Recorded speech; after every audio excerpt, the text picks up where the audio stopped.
तो चलिए शुरू करते हैं। भूगोल इतिहास का सेगमेंट चल रहा था, उसी को आगे बढ़ाते हैं। ये समाप्त होने के बाद बहुत जल्द समाप्त कर लेंगे इसको। आप लोग रेगुलर हैं तो आपको आपका पूरा कोर्स समय पे समाप्त हो जाएगा और आप परीक्षा में सम्मिलित होने के पहले पूर्ण तैयारी में रहेंगे। सुबह वाला वीडियो भी देखना मत भूलिए, उसमें भी काफ़ी हम चर्चा कर देते हैं। डेली करंट अफेयर्स आपका तैयार होता जाएगा, तो काफ़ी आप विद्वान हो जाएंगे परीक्षा देने के पूर्व तक। हमारे कई पेड कोर्सेज भी चल रहे हैं टेलीग्राम ग्रुप्स पे, तो नीचे दिए व्हाट्सएप नंबर पे संपर्क करके पीसीएस प्री मुख्य परीक्षा या आंसर राइटिंग प्रोग्राम या फिर टेस्ट हमारे शुरू होने वाले हैं यूपी पीसीएस 2020 के लिए, प्रीलिम्स के लिए, तो आप उनसे भी जुड़ सकते हैं। सामान्य अध्ययन की संपूर्ण तैयारी अलग से करनी है तो उसके लिए भी आप हमको इस नंबर पे डिटेल्स मांग सकते हैं। हमारी टीम आपको डिटेल्स उपलब्ध कराएगी। बहुत जल्द हम अपना ऐप भी लॉन्च करने वाले हैं जहां पे आप डेली क्विज दे सकेंगे। क्विज के द्वारा ऑल इंडिया रैंक भी आपको बताई जाएगी, आपकी रैंक कितनी रही उस क्विज में, और प्रयास करेंगे मुख्य परीक्षा की भी वहां से कुछ ऐसा किया जाए कि आप मुख्य परीक्षा के क्वेश्चन भी सॉल्व करके उसमें अपलोड करें, उसको फिर जांचने के बाद आपको रिमार्क्स भी दिए जाएं। प्रीलिम्स के टेस्ट सीरीज से आप लोग जुड़ सकते हैं, इनरोल हो सकते हैं, नंबर हमने दे दिया है। तो सही सुमेलित नहीं है पूछ रहा है। विभिन्न ऊर्जा संयंत्र हैं और उनके प्रकार पूछा है कि किस प्रकार का ऊर्जा संयंत्र है। इडुक्की तो बहुत फेमस है, हर कोई जानता है। पेरियार नदी, पेरियार आपने नाम सुना होगा। पेरियार अभ्यारण्य भी है, किसके लिए प्रसिद्ध है? हाथियों के लिए प्रसिद्ध है। तो इडुक्की जो है यह जल संयंत्र है, यह जल संयंत्र है और किस नदी पे स्थित है? पेरियार नदी पे स्थित है। तो पहला गलत है, सही सुमेलित नहीं है पूछ रहा है। आगे भी देख लेंगे। कालागढ़ क्या है फिर? कालागढ़ जल विद्युत परियोजना है। क्या है? जल विद्युत परियोजना। ये स्थित कहाँ है? ये है उत्तराखंड में स्थित।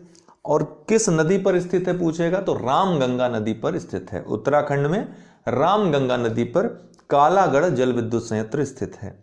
तारापुर ये महाराष्ट्र में स्थित है। ये आणविक शक्ति, यह परमाणु ऊर्जा संयंत्र है और भारत का पहला परमाणु ऊर्जा संयंत्र भी है तारापुर।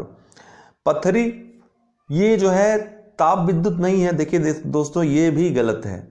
पथरी जो है उत्तराखंड में स्थित है, ये भी जल विद्युत परियोजना है। ये जो गंगा नहर है उसमें बनाई गई है। पथरी जल विद्युत परियोजना उत्तराखंड की है।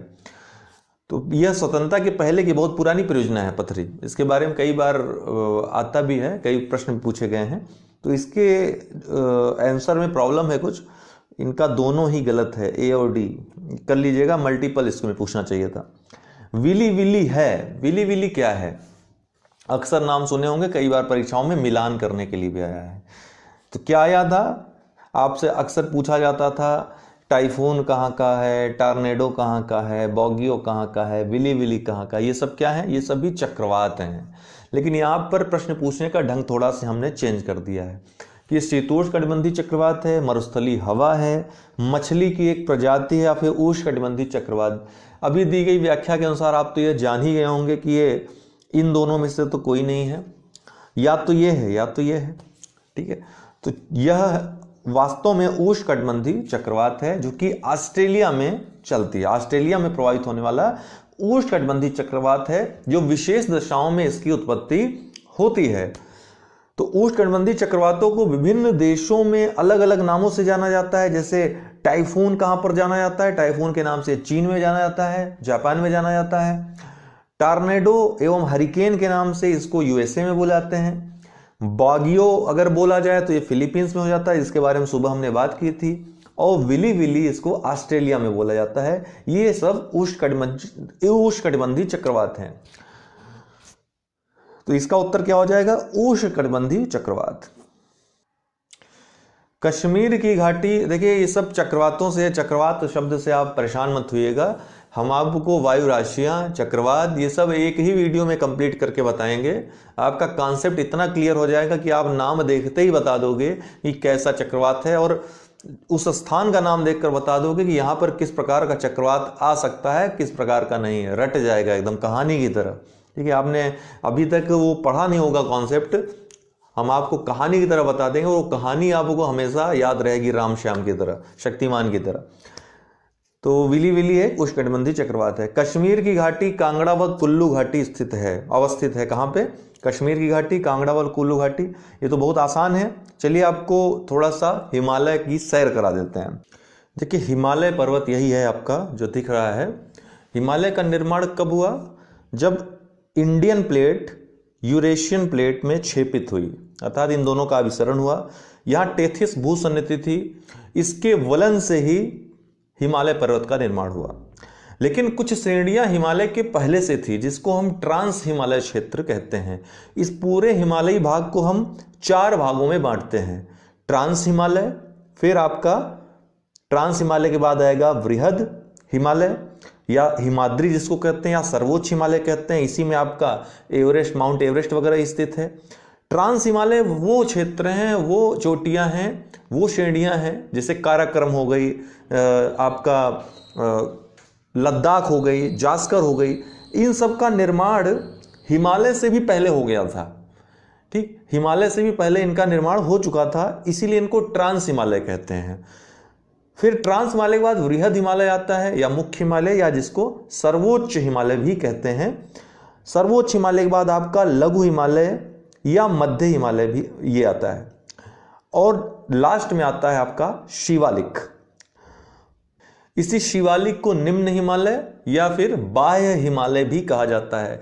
तो आपसे उत्तर से दक्षिण क्रम भी पूछ सकता है, ये आप हमेशा याद रखिएगा। तो ये काराकोरम आपको जो दिख रहा है, लद्दाख श्रेणी दिख रही है, गार्डविन आस्टीन जो कि भारत की सबसे ऊंची चोटी है, ये सभी जो गार्डविन आस्टीन तो काराकोरम श्रेणी में स्थित है, भारत की सबसे ऊंची चोटी है।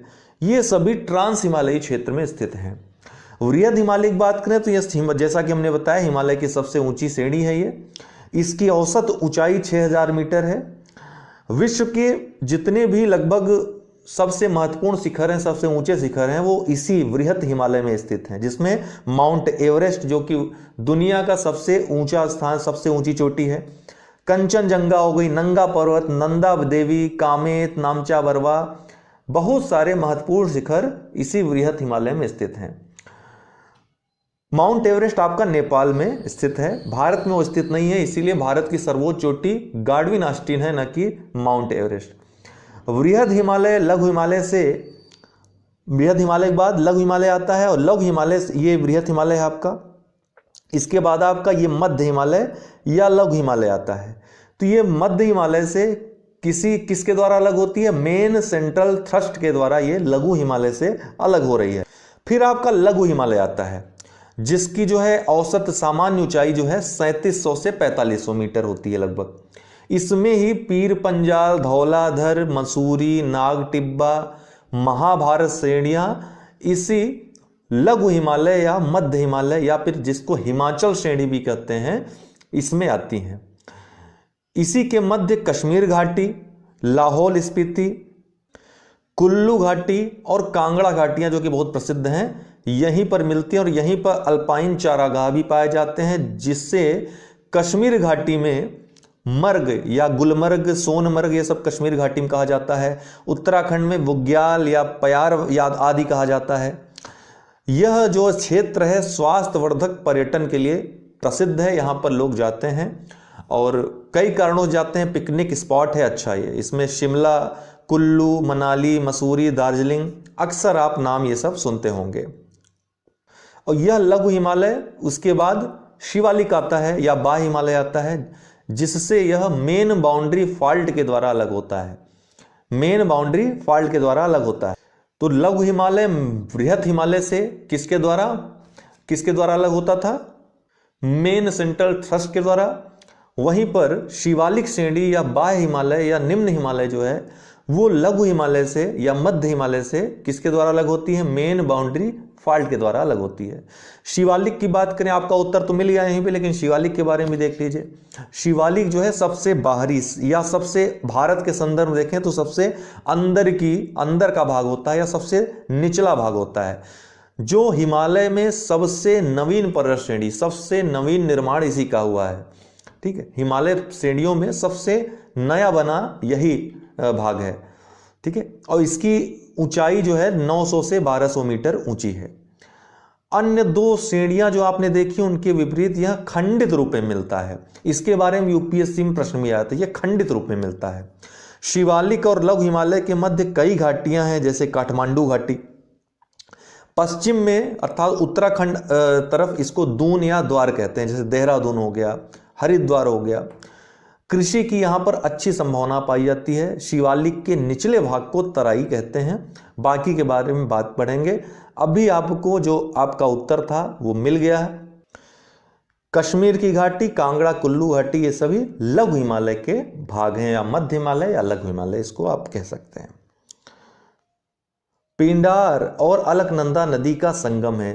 देखिए मैं आपको जहां जो संगम वहां पर बहुत प्रसिद्ध स्थान हैं उनके नाम बताता हूं, आप एकदम रट लीजिए या कहीं पर नोट कर लीजिए। तो पिंडार और अलकनंदा नदी को कर्णप्रयाग के नाम से जानते हैं, सी कर्णप्रयाग। बाकी के बारे में भी जान लीजिए। जब अलकनंदा और भागीरथी नदी मिलती हैं तो उससे देवप्रयाग का जन्म होता है। देवप्रयाग उस स्थान को कहते हैं जहां पे अलकनंदा और भागीरथी मिलती हैं। अलकनंदा और नंदाकिनी, मंदाकिनी नहीं कह रहा हूं, न से नल, नंदाकिनी नदी जहां मिलती है वहां पे नंद प्रयाग स्थान से जाना जाता है। वो स्थान जहां पे नंदाकिनी और अलकनंदा मिलती हैं। मंदाकिनी और अलकनंदा जहां मिलती हैं वहां पर रुद्रप्रयाग उसको बोलते हैं। मंदाकिनी और अलकनंदा जहां मिलेंगी वो रुद्रप्रयाग कहलाएगा। पिंडार अलकनंदा का आपको हमने बता ही दिया, वो क्या हो जाएगा, पिंडार और अलकनंदा कर्णप्रयाग हो जाएगा। धौली गंगा और अलकनंदा जहां मिलेंगी उसको विष्णु प्रयाग कहेंगे। विष्णु प्रयाग में धौली गंगा और अलकनंदा मिलती हैं। तो कितना बताए एक बार फिर दोहरा लेते हैं। भागीरथी और अलकनंदा मिलेंगी तो देवप्रयाग, अलकनंदा और नंदाकिनी मिलेंगी तो नंदप्रयाग, मंदाकिनी और अलकनंदा मिलेंगी तो रुद्रप्रयाग, पिंडार और अलकनंदा मिलेंगी तो कर्णप्रयाग, धौली गंगा और अलकनंदा मिलेंगी तो विष्णुप्रयाग। इसको आप नोट कर लीजिएगा, अक्सर पूछ सकता है कभी भी। उत्तराखंड हिमाचल प्रदेश से एक प्रश्न आप देखेंगे यूपी पीसीएस में आएगा ही आएगा, आता है वहां से प्रश्न। एक या दो प्रश्न रहेगा ही रहेगा। असत्य कथन की पहचान करें, इसमें से क्या असत्य कथन है। देखिए ये प्रश्न भी चक्रवात से संबंधित है। असत्य कथन की पहचान करनी है। चक्रवात के आगमन के वक्त आकाश में सबसे पहले पक्षाभ मेघ दिखाई पड़ते हैं, बिल्कुल सही है। चक्रवात के आने पर वायु दाब तेजी से बढ़ने लगता है, गलत है ये प्रति चक्रवात में होता है। प्रति चक्रवात जब आएगा तो वायुदाब बढ़ेगा। चक्रवात जो होते हैं निम्न वायुदाब के केंद्र होते हैं, तो वायुदाब निम्न हो जाता है जब चक्रवात आता है, तो बी ही गलत है।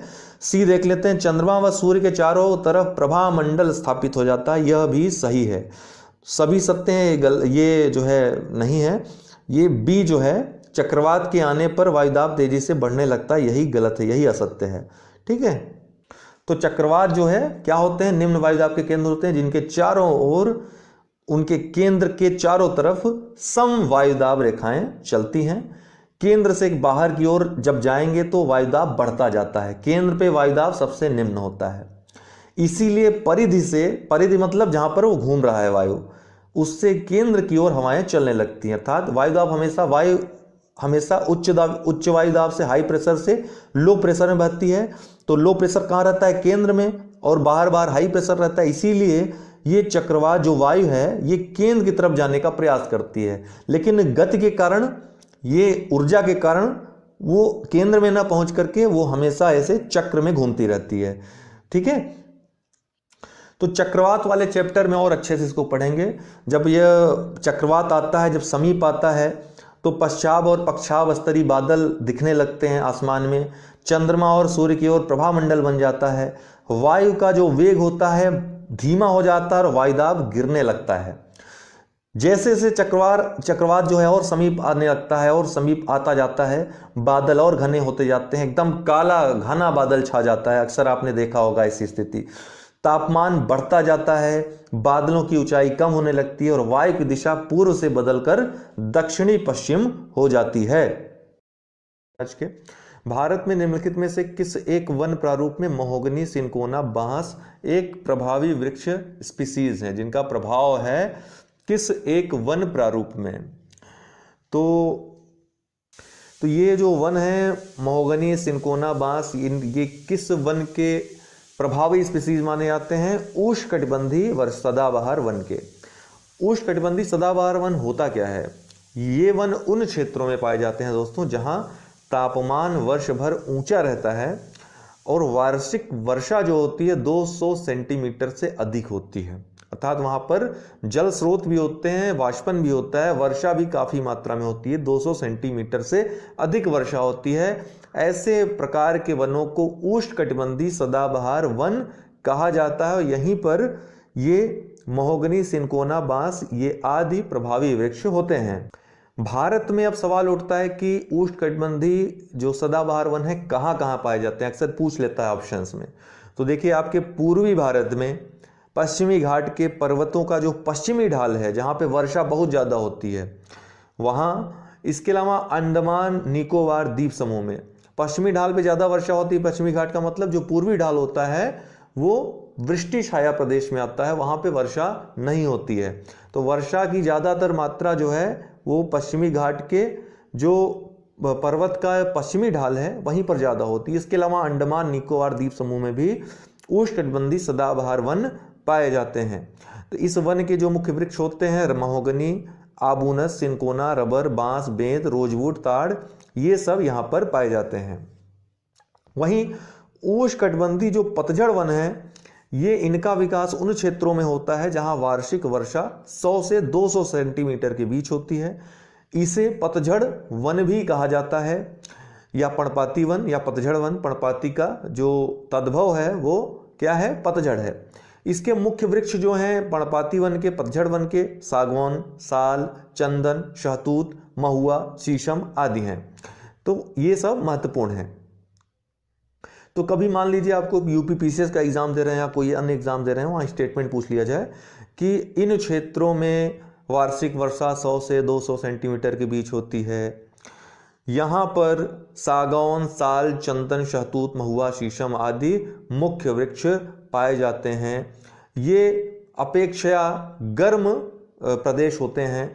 तो आप बताइए ये कौन से प्रदेश होंगे? तो उसमें तमाम दे देगा, उष्णकटिबंधीय पतझड़ वन, उष्णकटिबंधीय सदाबहार वन, शीतोष्ण वन, ज्वारी वनन, तो ये सब दे देगा। तो आप याद रखिएगा 100 से 200 सेंटीमीटर वर्षा, उष्णकटिबंध अर्थात पर्याप्त धूप हो, मतलब गर्मी हो, और जो मुख्य वृक्ष हों सागौन, साल, चंदन, शहतूत, महुआ, शीशम आदि हों, तो ये क्या होगा? उष्णकटिबंधीय पतझड़ वन। ठीक इसी प्रकार जो हमने आपको सदाबहार वन के बारे में बताया।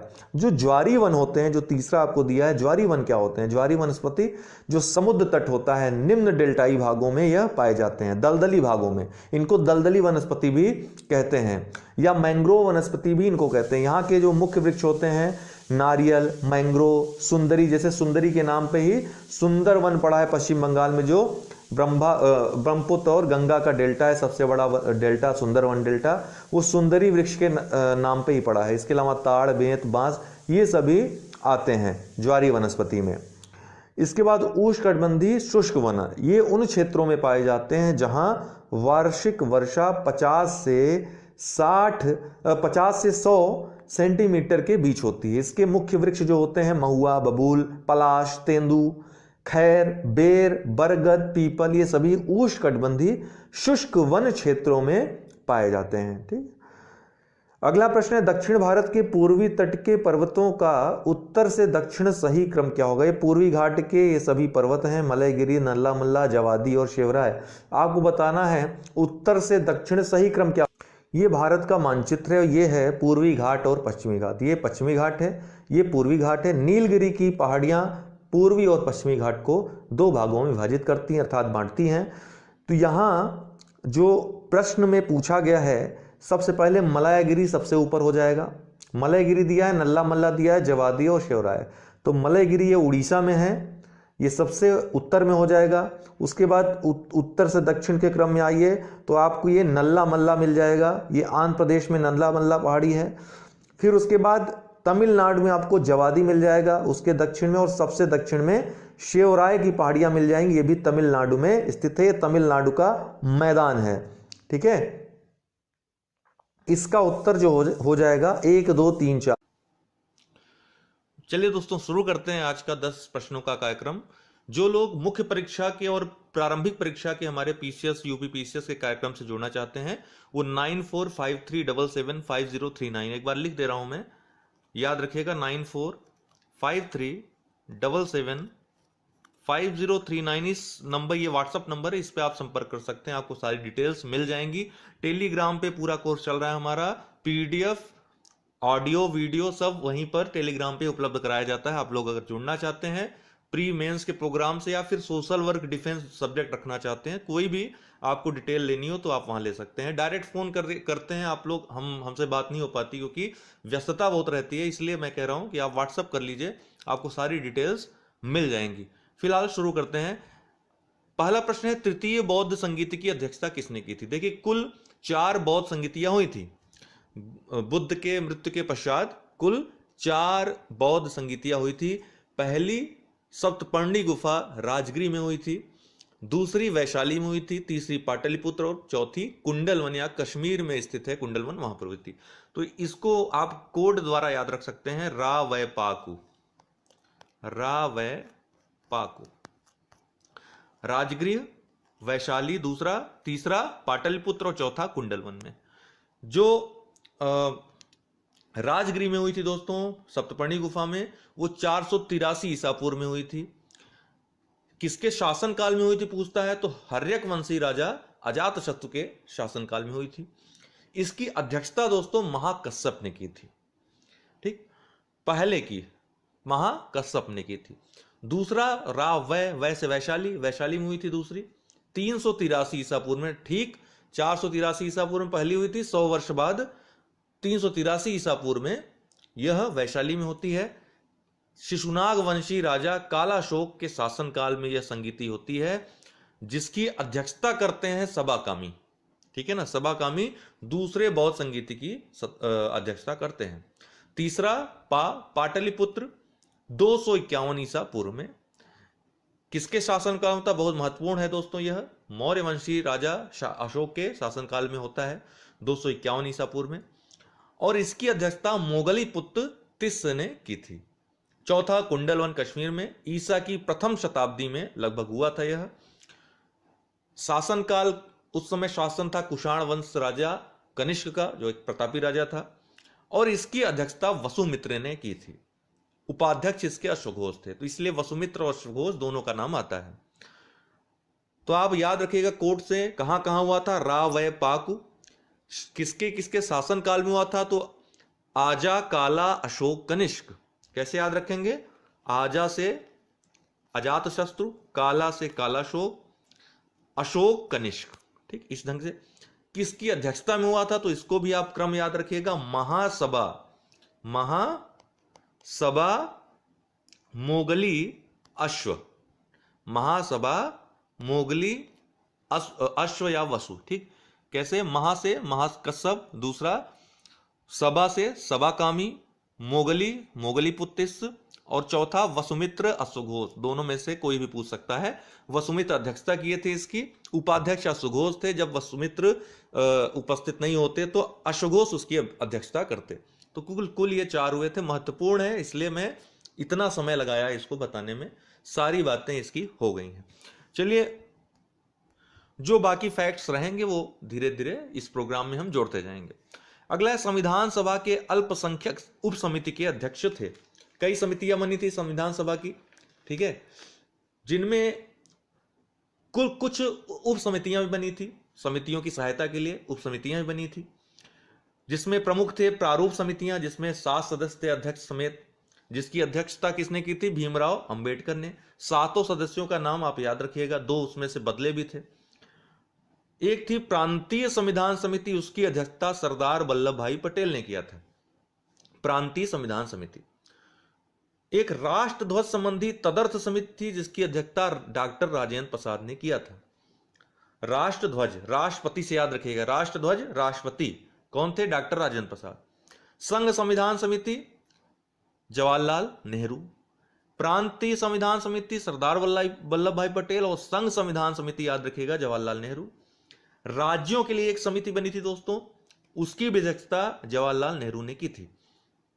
इसके बाद मौलिक अधिकारों एवं अल्पसंख्यकों संबंधी परामर्श समिति थी, जिसकी अध्यक्षता सरदार वल्लभ भाई पटेल ने की थी। अब यहां पे देखिए पूछ रहा है अल्पसंख्यक उप समिति, यहां पे उप समिति है। हम समिति क्या बता रहे हैं, जो मौलिक अधिकारों संबंधी और अल्पसंख्यकों संबंधी परामर्श समिति थी, उसके अध्यक्ष थे सरदार वल्लभ भाई पटेल। लेकिन याद रखिएगा, इस मौलिक अधिकारों एवं अल्पसंख्यकों संबंधी परामर्श समिति के दो उप समितियां थी। एक मौलिक अधिकार उप समिति थी, जिसकी अध्यक्षता उप जेबी कृपलानी ने की थी। आचार्य जेबी कृपलानी ने मौलिक अधिकार उप समिति की अध्यक्षता की थी। वहीं अल्पसंख्यक उप समिति जो थी, इसकी एक उप समिति, उसकी अध्यक्षता हरिश्चंद्र एच.सी. मुखर्जी ने की थी। तो यहां पर पूछ रहा है ना, अल्पसंख्यक उप समिति के अध्यक्ष कौन थे, तो एच.सी. मुखर्जी थे। ये आपको याद रखना है। आगे, निम्न में से सही सुमेलित नहीं है। अब ये देखिए 1857 की क्रांति संबंधित ये सभी लोग हैं। कहां कहां पर ये क्रांति का नेतृत्व कर रहे थे, दिया है, आपको पहचानना है। असत्य कथन अर्थात सुमेलित कौन सा नहीं है। तो एक बार मैं बोल दे रहा हूं, आप चाहे तो नोट कर लीजिए, चाहे तो सुनकर याद कर लीजिए। लखनऊ बहुत महत्वपूर्ण है, बेगम हजरत महल। बरेली में खान बहादुर ने। इलाहाबाद में लियाकत अली ने। कानपुर में दो नाम मशहूर हैं, नाना साहब और अजीमुल्ला खां। नाना साहब और अजीमुल्ला खां। फैजाबाद या अवध के क्षेत्र में मौलवी अहमदुल्ला शाह। जगदीशपुर बिहार में बाबू कुंवर सिंह। असम में दीवान मनीराम दत्त और झांसी में रानी लक्ष्मीबाई। तो आप देख रहे हैं खान बहादुर बरेली में सही है, अजीमुल्ला खां कानपुर सही है, अहमदुल्ला शाह इलाहाबाद नहीं, ये गलत है। अहमदुल्ला शाह फैजाबाद और अवध के क्षेत्र में इन्होंने नेतृत्व किया था। और दीवान मनीराम दत्त असम, ये सही है। तो केवल सी ये मैच नहीं कर रहा है, बाकी तीनों मैच कर रहे हैं। आपको याद रखना है, अजीमुल्ला और अहमदुल्ला में आप भेद करिएगा, ठीक है, अंतर करिएगा, कंफ्यूज मत होइएगा। अजीमुल्ला कानपुर, अहमदुल्ला फैजाबाद, ठीक। पूरब व स्पश कौन थे? पूरब व स्पश कौन थे? गुप्तकालीन राजस्व थे, या वैदिक युगीन गुप्तचर थे, वैदिक कालीन आभूषण थे, उनके नाम है, या गुप्तकालीन प्रांत। तो पूरब व स्पश ये वैदिक काल के शब्द हैं जो गुप्तचरी के लिए प्रयोग में आते थे। पूरब दुर्गपति को कहा जाता था, जो दुर्गपति थे उनको पूरब कहा जाता था। स्पश जो साधारण जनता के मध्य रह करके जानकारी जुटाते थे, उनको स्पश कहा जाता था। तो पूरब व स्पश ये वैदिक युगीन गुप्तचर व्यवस्था के दो शब्द हैं, दो नाम हैं, ठीक है, पूरब व स्पश। अब सही मिलान करने को है, सूची फर्स्ट को सूची सेकंड से मिलाना। देखिए इससे संबंधित एक वीडियो जो मेरा इसके पहले तीसरे नंबर का शायद वह वीडियो है, उसमें हमने समस्त जितने भी पत्र पत्रिकाएं, संस्था, संस्थान, क्रांति, दुनिया भर की जितनी भी चीजें पूछती है एग्जाम में, सब हमने उसी वीडियो में दे दिया। तो उस वीडियो को आप अवश्य देखिएगा, इसी सीरीज का एक भाग है वह, और बहुत महत्वपूर्ण है। उससे आपके परीक्षा में कम से कम 10 से 15 प्रश्न इजीली आ ही जाते हैं, तो उसको आप अवश्य देखिएगा। यहां पर मिलान करना है आपको। श्याम जी कृष्ण वर्मा की जो रचना थी वो इंडियन सोशियोलॉजिस्ट नामक पत्रिका निकालते थे। भीका जी कामा, मैडम भीका जी कामा, इनकी द तलवार सही है। एनी बेसेंट कॉमनवेल्थ, इन्होंने होम रूल लीग आंदोलन चलाया था, उसी समय कॉमनवेल्थ नामक पत्रिका चलाती थी। और अरविंद घोष का वंदे मातरम, आप लोगों को पता ही है, हमने चर्चा भी की है, वंदे मातरम, ठीक है। तो सही उत्तर जो होगा आपका श्याम जी कृष्ण वर्मा 3, तो अपने आप पहला ही सही हो जा रहा है। 3-2-4-1 एक मैच हो जाता है तो सभी अपने आप मैच हो जाते हैं, बाकी किसी में 3 तो है नहीं। तो 3-2-4-1 ए इसका उत्तर है। भारत में ब्रिटेन के सभी संवैधानिक प्रयोगों में सबसे कम समय तक कौन सा चला था? बहुत टेक्निकल प्रश्न है, बहुत अच्छा प्रश्न है। भारत में ब्रिटेन के जितने भी संवैधानिक प्रयोग हुए, जो सुधार वो करते थे, उसमें तमाम तरह के एक्ट्स आए, उसके पहले चार्टर आता था, उन सभी में सबसे कम समय तक कौन सा चला? यहां सभी पूछ रहा है, निम्नलिखित नहीं पूछ रहा है, सभी, अर्थात सभी में सबसे कम समय तक चलने वाला कौन सा अधिनियम रहा? तो 1909 का मिंटो मार्ले सुधार एक्ट जो है, ये सबसे कम समय तक विद्यमान रहा, ठीक ना, सबसे कम समय तक 1909 का जो था, जिसमें सांप्रदायिक विभाजन की भी नींव रखी मिंटो ने। ठीक, बांटो और राज करो की नीति का जो प्रयोग था इस अधिनियम के द्वारा किया गया था। यह भी पूछा जाता है, मिंटो को, लॉर्ड मिंटो को इसका प्रयोग करने वाला भी कहा जाता है। सबसे पहले उसने प्रयोग किया तो 1909 का मिंटो मार्ले सुधार एक्ट, सी इसका उत्तर है। अवनींद्रनाथ टैगोर के बनाए चित्रों को वर्गीकृत किया गया है। अगला, अवनींद्रनाथ टैगोर के बनाए चित्रों को वर्गीकृत किया गया है यथार्थवादी, समाजवादी, पुनर्जीवनवादी या प्रभाववादी। तो इनको जो है वर्गीकृत आप पुनर्जीवनवादी में कर सकते हैं। हालांकि यूरोपीय प्रभाव इनकी कला में देखा जाता था, लेकिन ये जो चित्र बनाते थे वो प्राचीन जो भारतीय संस्कृति संबंधित थे, जो मौलिक चीजें थी, प्राचीन जो भारतीय चित्रकला थी उसकी जो भावपूर्ण और आंतरिक शैली थी, उसी को इन्होंने कैनवास पे उतारा। उसी से संबंधित चीजें, जैसे कि कृष्ण लीला का चित्रण किया इन्होंने, शाहजहां का ताज को देखते हुए किसी की तस्वीर इन्होंने बनाई, ठीक, बहुत सुंदर। बुद्ध एवं सुजाता की तस्वीर बनाई। कमल के पत्ते पर जो है भगवान को इन्होंने जो दर्शाया। इसके अलावा वन से संबंधित जो प्राचीन आप देख सकते हैं तमाम तरह की कलाओं, भारतीय कला शैलियों में, तो इनके अंदर भी वही चीज, लेकिन यूरोपीय शैली थी, आधुनिक शैली थी। फिलहाल चित्रों को वर्गीकृत आप पुनर्जीवनवादी में कर सकते हैं। तो सी इसका उत्तर है, पुनर्जीवनवादी। अगला है 1867-68 में भारत में प्रति व्यक्ति आय 20 रुपए थी। यह सर्वप्रथम अभिनिश्चित किया किसने? तो दोस्तों, दादा भाई नौरोजी ने, आपको पता है कि धन के निष्कासन का सिद्धांत, ड्रेन थ्योरी ऑफ वेल्थ का सिद्धांत इन्होंने अपनी पुस्तक the poverty and un British rule in India, पूछता भी है the poverty and un British rule in India, ये किसने लिखी थी पुस्तक? तो दादा भाई नौरोजी ने। इसमें उन्होंने धन के निष्कासन का सिद्धांत दिया था, ड्रेन थ्योरी ऑफ वेल्थ दी थी, जिसके अनुसार इनका कहने का मतलब था कि ब्रिटेन यहां का जो धन प्रयोग करता है अपने प्रशासन में, अन्य चीजों में, पूंजी निर्माण में, वह यहां से जो लाभ ले जाता है, तमाम तरह के लाभ ले जाता है। उन्होंने बताया भी, पॉइंट्स में विभाजित किया कि ये लाभ ब्रिटेन यहां से ले जाता है, लेकिन उस लाभ के बदले में भारतीयों को कुछ प्राप्त नहीं होता, उल्टा उन्हीं पर कर लगाया जाता है। उनको लाभ देने के बजाय उन्हीं पर कर लगाया जाता है। तो इसी को इन्होंने धन के निष्कासन का ड्रेन थ्योरी ऑफ वेल्थ नाम दिया था। हम आपको इसके बारे में विस्तार से बताएंगे। तो उसी के अंतर्गत इन्होंने भारत की प्रति व्यक्ति आय सर्वप्रथम निश्चित की, जो कितनी थी? 20 रुपए प्रति व्यक्ति थी। ठीक है ना, 1867-68 में। राजा को अपनी प्रजा से मुक्ति मिली और प्रजा को अपने राजा से। मोहम्मद बिन तुगलक के निधन पर यह टिप्पणी किसने की थी? देखिए, एक तो पूछता है कि यह टिप्पणी किसके लिए है, तो मोहम्मद बिन तुगलक के लिए है। तुगलक वंशी शासक मोहम्मद बिन तुगलक के लिए है, जिसका बचपन का नाम जूना खां था। ठीक है, उसी की याद में जौनपुर शहर की स्थापना की गई फिरोज शाह तुगलक के द्वारा। ये सब आपको याद रखना है। राजा को अपनी प्रजा से मुक्ति मिली और प्रजा को अपने राजा से। मोहम्मद बिन तुगलक के निधन पर यह टिप्पणी बदायूनी ने की थी। किसने? बदायूनी ने की थी। मोहम्मद बिन तुगलक का काल याद रखिएगा, पूछ सकता है, 1326 से 1351 ईस्वी था। उसने अनेक जो है कई प्रयोग किए राज्य को चलाने के लिए, और उन योजनाओं में वह असफल रहा। जनता बहुत परेशान हो गई, जिनका परिणाम जो है सकारात्मक होना चाहिए था। देखिए, उसकी योजनाएं गलत नहीं थी, लेकिन समय और तरीका वह गलत होने के कारण सकारात्मक परिणाम नहीं रहा, बल्कि प्रजा उसके शासनकाल में इन फैसलों से परेशान ही रही। उसकी मृत्यु की घटना पर इसीलिए जो उसके बाद का इतिहास लेखक जो बदायूनी था, उसने लिखा कि राजा को प्रजा से मुक्ति मिल गई और प्रजा को राजा से मुक्ति मिल गई, ऐसा लिखा। जैन उल आबिदीन द्वारा, ये जैन उल आबिदीन कश्मीर का शासक था।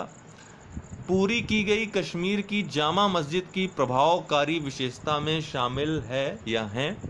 क्या क्या विशेषता है? बुर्ज, बौद्ध पैगोडाओं से समानता, तीसरा अरबी व यूनानी शैली, और ऑप्शन है आपके केवल एक सही है, 1, 2, 3।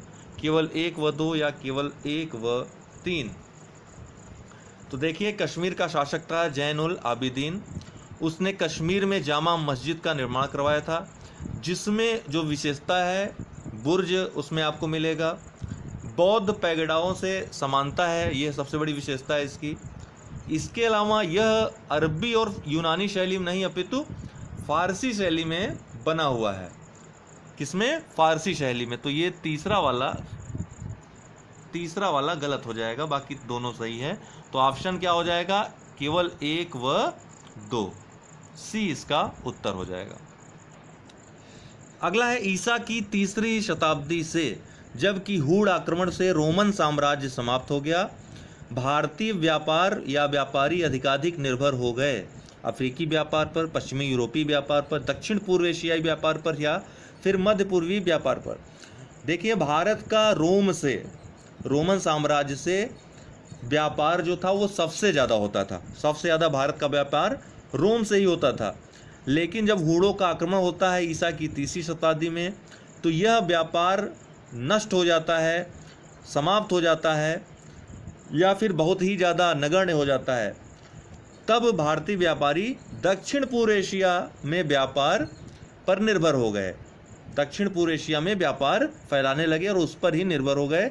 तो इसका उत्तर क्या होगा? सी, दक्षिण पूर्वी एशियाई व्यापार पर। अगला है ईसा पूर्व 2री शताब्दी के प्रारंभ में उत्तरी अफगानिस्तान में स्थापित भारतीय यूनानी राज्य था। देखिए, बैक्टीरियाई शासकों पर बैक्टीरिया से हर बार यूपीपीसीएस अपने प्रश्न बना रहा है, इसलिए इससे संबंधित प्रश्न भी हमने अब शामिल करना शुरू किया है। तो अब जो सीरीज़ ये हिस्ट्री की है, एक बात हाँ बताना भूल गया कि जो प्लेलिस्ट हमने बनाई है 10 क्वेश्चन डेली की, तो अब इसको मैं डिवाइड कर दे रहा हूँ, प्लेलिस्ट का नाम बदल के हिस्ट्री कर दे रहा हूँ। इससे आपको क्या होगा कि प्लेलिस्ट में जाकर आपको हिस्ट्री का अलग मिल जाएगा, पूरा पॉलिटी का अलग मिल जाएगा, जियोग्राफी का अलग मिल जाएगा, तो सारे सेगमेंट्स अलग अलग आपको मिल जाएंगे। तो अभी हिस्ट्री चल रहा है, तो अब प्लेलिस्ट का नाम मैं चेंज करके डेली 10 क्वेश्चंस हिस्ट्री करके प्लेलिस्ट बना दे रहा हूँ। आप प्लेलिस्ट में जा करके आसानी से इसको ओपन करके सारे वीडियोस देख सकते हैं। बाकी जो लोग ग्रुप में जुड़े हैं, ग्रुप में हम पीडीएफ के साथ वीडियोस देते रहेंगे। कौन सा? हाँ, ये प्रश्न, ईसा पूर्व 2री शताब्दी के प्रारंभ में उत्तरी अफगानिस्तान में स्थापित भारत यूनानी राज्य था या हिंद यूनानी राज्य। भारत यूनानी दे दे, हिंद यूनानी दे दे, तो आपको कंफ्यूज नहीं होना है, ठीक है, क्योंकि आप पढ़ते लगभग हर जगह हिंद यूनानी है, तो यहाँ भारत यूनानी दे दिया तो कंफ्यूज नहीं होना है छोटी छोटी बातों पे। 100 लगभग 2री शताब्दी ईसा पूर्व या 190 ईसा पूर्व कह दें, डेमेट्रियस जो बैक्टीरिया के यमन साम्राज्य का शासन था, उसने डेमेट्रियस ने ग्रहण किया था। उस समय के जो स्रोत मिलते हैं दोस्तों, जो जानकारी मिलती है उससे, तो उसने साकेत, माध्यमिका, चित्तौड़ तथा मथुरा को जीतते हुए पाटलिपुत्र तक वह बढ़ाया था। पटना तक, जो आधुनिक पटना है, पाटलिपुत्र तक बढ़ाया था। उस समय जो शुंग शासक थे उन्होंने उसका विरोध किया, जिसके कारण कि वो मध्य भारत में स्थिर नहीं हो सके, उनको भागना पड़ा। लेकिन पश्चिम पंजाब, जो पश्चिमी पंजाब था और सिंधु की निचली घाटी थी, उस पर उन्होंने राज्य कायम किया। तो इसका उत्तर क्या होगा? बैक्टीरिया, ठीक है, ए इसका उत्तर होगा।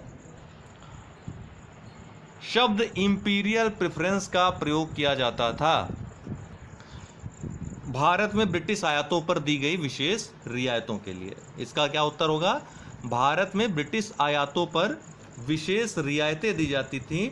जो भारतीय राजा मंगाते थे सामान, तो उसमें विशेष रियायतें दी जाती थी, इसीलिए इसका नाम इंपीरियल प्रेफरेंस इसको कहा जाता था, ठीक है ना। ब्रिटिश आयातों पर विशेष रियायतें, विशेषकर ये भारतीय जो राजा थे उनके द्वारा कुछ जो सामान मंगाए जाते थे, माल मंगाए जाते थे ब्रिटिश से, ब्रिटेन से, उस पर कुछ रियायतें दी जाती थी। इंपीरियल प्रेफरेंस याद रखिएगा। सूची फर्स्ट को सूची सेकंड से मिलान करना है, मिलान करना है सूची फर्स्ट को सूची सेकंड से। तो 1775 में इनमें से कौन सी घटना हुई थी? प्रथम आंग्ल मराठा युद्ध 1775 में हुई थी, ठीक है। 1775 में प्रथम आंग्ल मराठा युद्ध 1780 में आपका द्वितीय आंग्ल मैसूर युद्ध होता है। 1780 में द्वितीय आंग्ल मैसूर युद्ध होता है। और 1824 में कौन सी घटना घटती है? प्रथम आंग्ल बर्मा युद्ध 1824 में। और 1838 में आपका प्रथम आंग्ल अफगान युद्ध होता है। ठीक है ना। तो जितने भी युद्ध हैं, युद्ध से संबंधित सन, किसके किसके मध्य लड़े गए, क्या परिणाम हुआ, इससे संबंधित पीडीएफ हम ग्रुप में उपलब्ध करा दे रहे हैं, आप लोग देख लीजिए। तो इसका उत्तर क्या हो जाएगा दोस्तों? 3, 4, 1 और 2, सी इसका उत्तर हो जाएगा। ठीक है ना। 3, 4, 1, 2, 3, 4, 1, 2। ठीक है। अगला है, अखिल भारतीय राजनीति में गांधी जी का पहला साहसिक कदम था। आप सबको मालूम है भारत में उनका पहला जो आंदोलन था चंपारण आंदोलन था। लेकिन यहाँ पे पूछा है साहसिक कदम, तो साहसिक देख करके आपको बिल्कुल कंफ्यूज नहीं होना है, क्योंकि कदम तो उनका एक जैसा होता था, अहिंसा और सत्य पर आधारित। सारे कदम उनके इसी दोनों सिद्धांतों पर आधारित थे। तो पहला साहसिक कदम अगर पूछा है तो इसका मतलब ये नहीं कि कहीं तलवार या बंदूक उठाई थी उन्होंने। तो पहला साहसिक कदम पूछे, पहला आंदोलन पूछे, पहला प्रयोग पूछे भारत में, तो चंपारण आंदोलन ही उसका सही उत्तर होगा। चंपारण आंदोलन संबंधी जो फैक्ट हैं, अप्रैल 1917 में होता है। बिहार में स्थित चंपारण, ये कहाँ जिला स्थित है? बिहार में अभी भी है। किसानों पर अत्याचार किया जा रहा था, जिसके खिलाफ आंदोलन चलाया गया था। रामचंद्र शुक्ल ने आमंत्रण दिया था महात्मा गांधी को। किसने? रामचंद्र शुक्ल ने।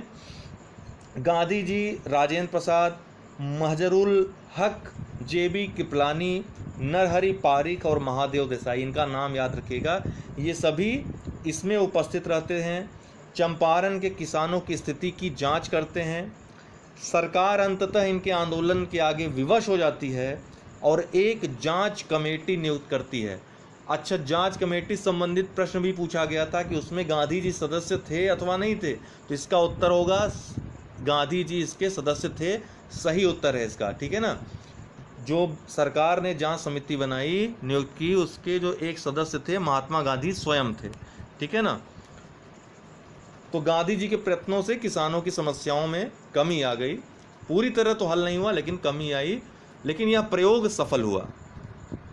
उसके बाद अगले 2 प्रयोग भी अहमदाबाद और खेड़ा प्रसिद्ध प्रयोग थे उनके, बाद में चर्चा करेंगे किसी अन्य वीडियो में। इसका प्रस्ताव मई में आया। इसमें अभी भी भारत को विभाजन मुक्त रखने की आकांक्षा थी, जिसका ब्रिटिश प्रांतों से मिलकर बने एक संघीय राज्य का स्वरूप होना था। विभाजन की, इसमें विभाजन मुक्त रखने की आकांक्षा थी। जो मुस्लिम लीग की आकांक्षा थी विभाजन युक्त होने की, वो आकांक्षा इसमें पूरी नहीं हो रही थी। प्रस्ताव मई में आया और इसकी आकांक्षा थी जिसका ब्रिटिश प्रांतों से मिलकर बने एक संघीय राज्य का स्वरूप होना था।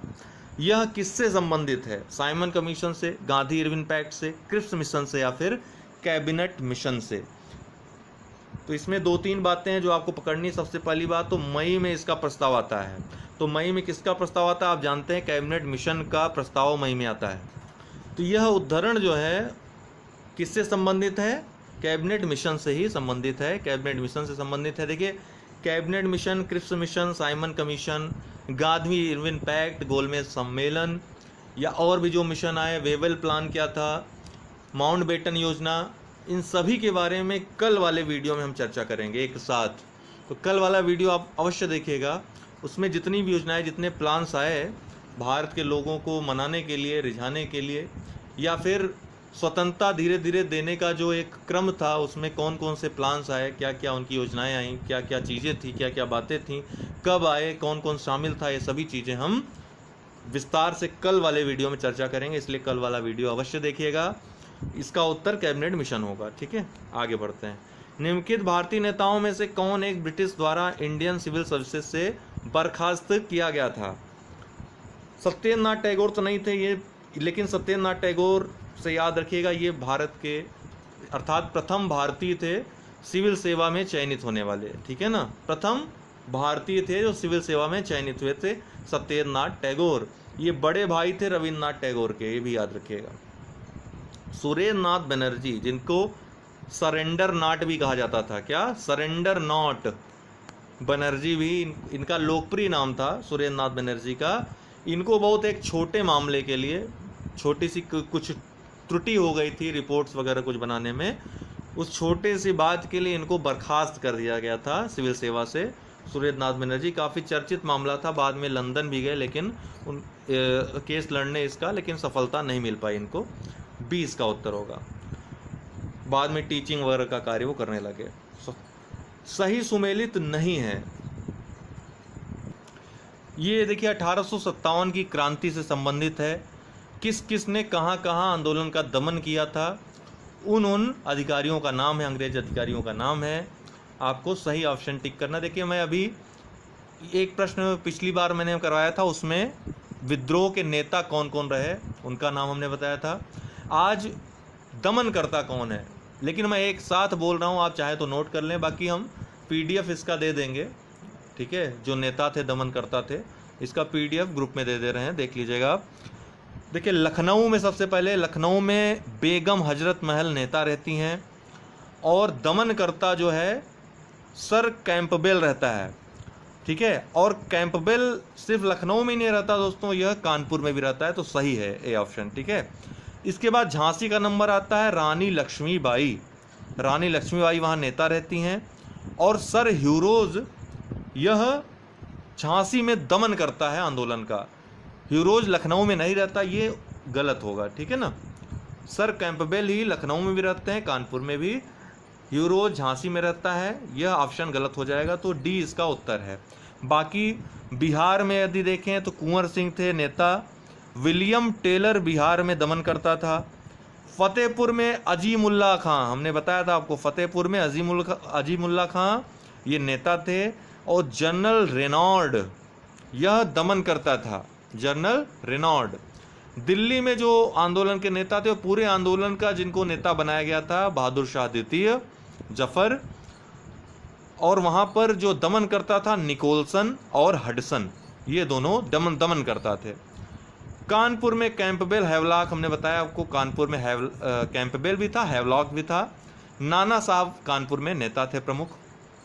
इलाहाबाद में लियाकत अली प्रमुख नेता थे आंदोलन के।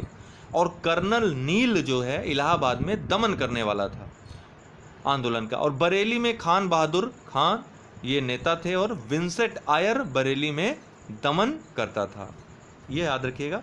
इसका डी ऑप्शन सुमेलित नहीं है। यूरोज लखनऊ में रहता है, कैंपबेल लखनऊ में दमन करता है, ठीक है, आंदोलन का।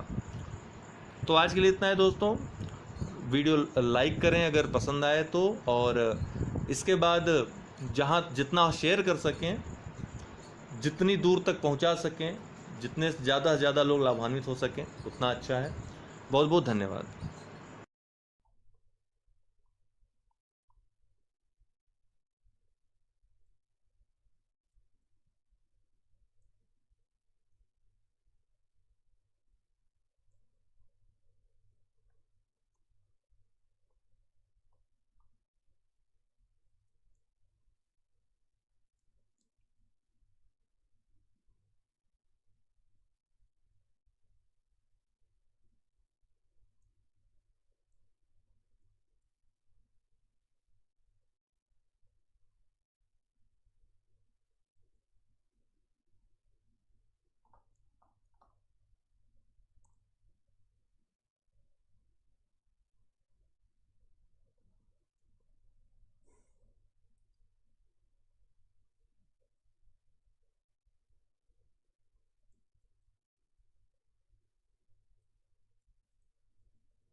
जी नमस्कार आप सभी को। आवाज़ आ रही है? यूसुफ जी थोड़ा सा बता दें आवाज़ आ रही है। अनिल जी बता दें आवाज़ आ रही। अच्छा ठीक है, रिफ्लेक्ट हुई इसका मतलब आ रही है। यूपीपीसीएस प्रीलिम्स बीईओ और कौन सा आप पूछ रहे हैं? आर ओ 2016 दोनों बड़ी परीक्षाएं हैं, आफ्टर अगस्त होंगी। और कब होंगी डेट निर्धारित अभी कैलेंडर के बाद ही हो पाएगा आपको, जैसा कि मैंने बताया एक पोस्ट के माध्यम से भी। जी नमस्कार आप सभी को, ऑल दी बेस्ट एग्ज़ाम्स के लिए, रिजल्ट्स के लिए, जो भी वर्तमान में आपकी हैं परीक्षाएं या रिजल्ट्स आने वाले हैं उन सभी के लिए। और भी लोग जुड़ जाएं तो मैं क्विज स्टार्ट करवा देता हूं।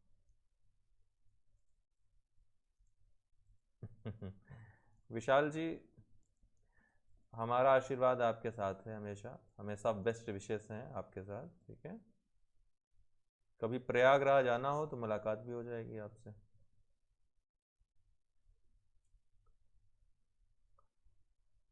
तो जैसा कि मैंने बताया एक गोपनीय दस्तावेज, हालांकि इतना गोपनीय भी नहीं था वो। 21 जून को एग्ज़ाम टलने का, 21 जून को जो यूपीपीसीएस का एग्ज़ाम होना था, तो वो टलने का एक नोटिफिकेशन था, जारी होना था, वेबसाइट पे आना था, लेकिन वो वेबसाइट से पहले ही फेसबुक पे पहुंच गया और तमाम जगहों पर पहुंच गया। चेयरमैन को ये बात बहुत ही नागवार गुजरी है और अभी जिन्होंने जिनको ये जिम्मेदारी दी गई थी उनके ऊपर कार्रवाई सुने हैं कि होने वाली है। हालांकि अब कल उम्मीद है कल परसों तक जारी हो जाएगा आपका। जी राजकुमार जी इस वीक रिजल्ट आना है। इस वीक 2018 मेंस रिजल्ट और आरएफओ ये दो रिजल्ट्स आने हैं, ठीक है। चलिए हम रिजल्ट्स के बारे में बाद में चर्चा कर लेंगे, मतलब क्लास खत्म होने के बाद। अभी चलिए क्विज स्टार्ट करते हैं, तेजी से आगे बढ़ेंगे। अनुच्छेद 356 के अंतर्गत राष्ट्रपति शासन राज्य में किसी भी दशा में कितने वर्षों से अधिक तक प्रवृत्त नहीं रहेगा, बताएं। अनुच्छेद 356 आपको पता है, राज्यों में राष्ट्रपति शासन लगाया जाता है। राज्यपाल इसके लिए राष्ट्रपति को भेजता है अपना रिपोर्ट, अपनी संस्तुति भेजता है और राष्ट्रपति जी किसने दिया आंसर? मधुसूदन श्रीवास्तव जी ने। काफ़ी मधुसूदन जी आपका तैयार है, आप काफ़ी अच्छा आंसर दे रहे हैं डेली, ठीक है। बाकी अन्य लोग भी, कुछ लोगों का गलत भी है। तो डी इसका उत्तर होगा 3 वर्ष। राष्ट्रपति जब घोषित करेगा, घोषणा करेगा आपातकाल की, मतलब कि आपातकाल नहीं है एक्चुअली, राष्ट्रपति शासन की बात है, तो जी ठीक है आपका सही है बिल्कुल। 3 ईयर तक, पहली बार जो है 2 महीने तक लागू रहेगा। संसद के द्वारा 2 महीने के बाद या 2 महीने के अंदर ही अगर अनुमोदन हो जाता है तो 6 महीने तक, अनुमोदन के दिन से 6 महीने आगे तक लागू रहेगा। फिर अगले 6 महीने तक बढ़ाया जा सकता है, इसी तरीके से 6 6 माह तक बढ़ाया जा सकता है, लेकिन किसी भी स्थिति में 3 वर्ष से अधिक नहीं बढ़ाया जाएगा, ये ध्यान रखना है। तो मैक्सिमम 3 वर्ष तक ये प्रवर्तित रह सकता है। संविधान के किस अनुच्छेद के द्वारा उद्योगों के प्रबंध में कर्मकारों की भागीदारी का प्रावधान किया गया है? किस अनुच्छेद में किया गया है? संविधान के किस अनुच्छेद में? गुड इवनिंग, नमस्कार, शामिल हो जाइए आप भी क्विज में। संविधान के किस अनुच्छेद के द्वारा उद्योगों के प्रबंध में कर्मकारों की भागीदारी का प्रावधान किया गया है? डीपीएसपी में है, नीति नियंत्रक तत्वों में, ठीक है। मधुसूदन जी का उत्तर सही है, किसी ने गलत उत्तर नहीं दिया, ये एक अच्छी बात है, सबने सही उत्तर इसका दिया है। अनुच्छेद 43 का क, 43A, ठीक है।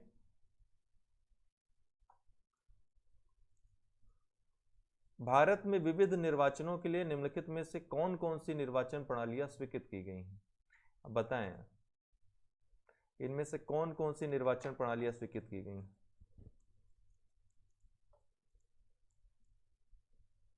अच्छा ठीक है, मैं आपको ऑप्शंस भी दिखा दे रहा हूँ।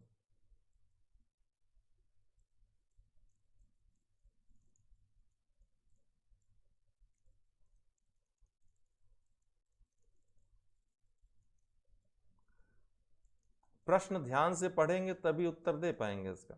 प्रश्न है, भारत में विविध निर्वाचन, निर्वाचन किसका ये नहीं बोल रहा है, विविध निर्वाचनों के लिए निम्नलिखित में से कौन कौन सी निर्वाचन प्रणालियां स्वीकृत की गई हैं। अर्थात इसमें आपका राज्यसभा, लोकसभा, राष्ट्रपति, उपराष्ट्रपति, राज्य विधान परिषदों संबंधी सभी चीजें आ जाएंगी इसमें।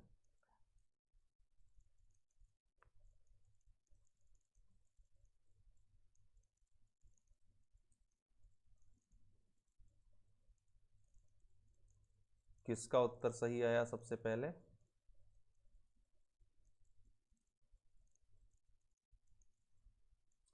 मधुसूदन जी, आपने क्या आंसर दिया है? ये तो कोई ऑप्शन में ही नहीं है।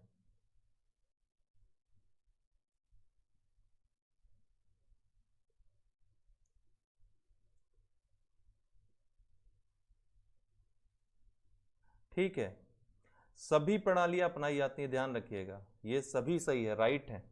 1 2 3 4। ओके।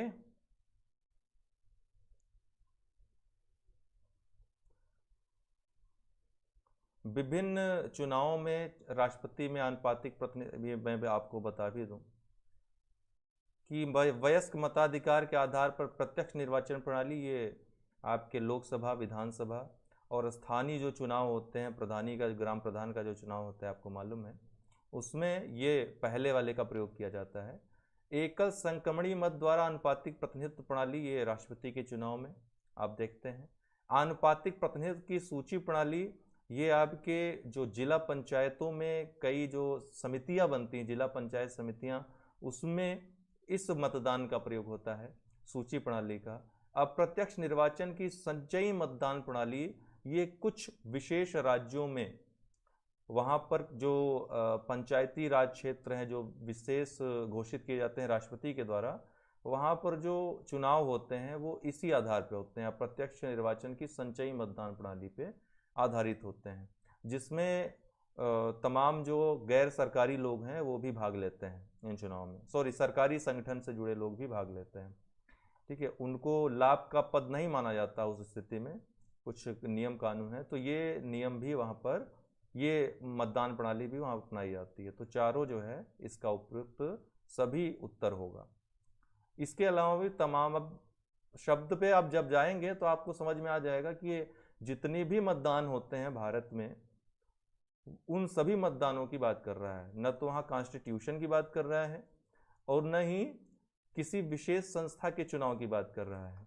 तो इसलिए ऐसे क्वेश्चंस में जो सार्वभौमिक प्रकार के होते हैं, उनमें आप ऑप्शन डी का चुनाव करें तो ज़्यादा उचित होगा, वो सही हो जाएगा।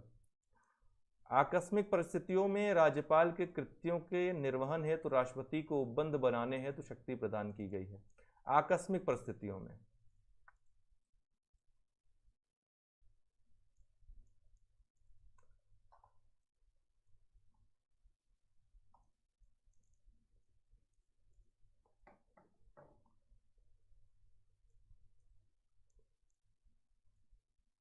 कनेक्शन कट गया क्या? किसी का उत्तर नहीं आ पा रहा है?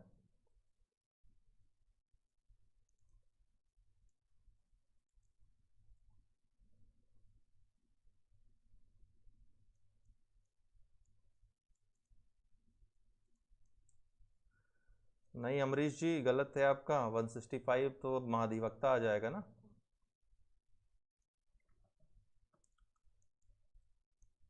जी विशाल जी, आपका उत्तर सही है, ठीक है ना, 160 इसका उत्तर होगा।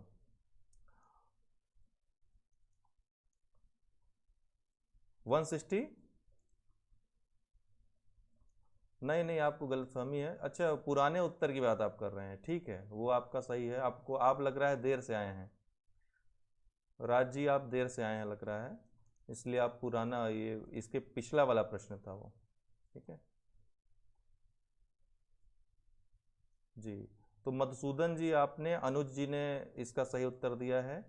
अच्छा, राजकुमार जी ने भी इसका सही उत्तर दिया है। तो बी, अनुच्छेद 162 में ठीक है, राष्ट्रपति को उपबंध बनाने हेतु शक्ति प्रदान की गई है राज्यपाल के कृत्यों के निर्वहन के लिए।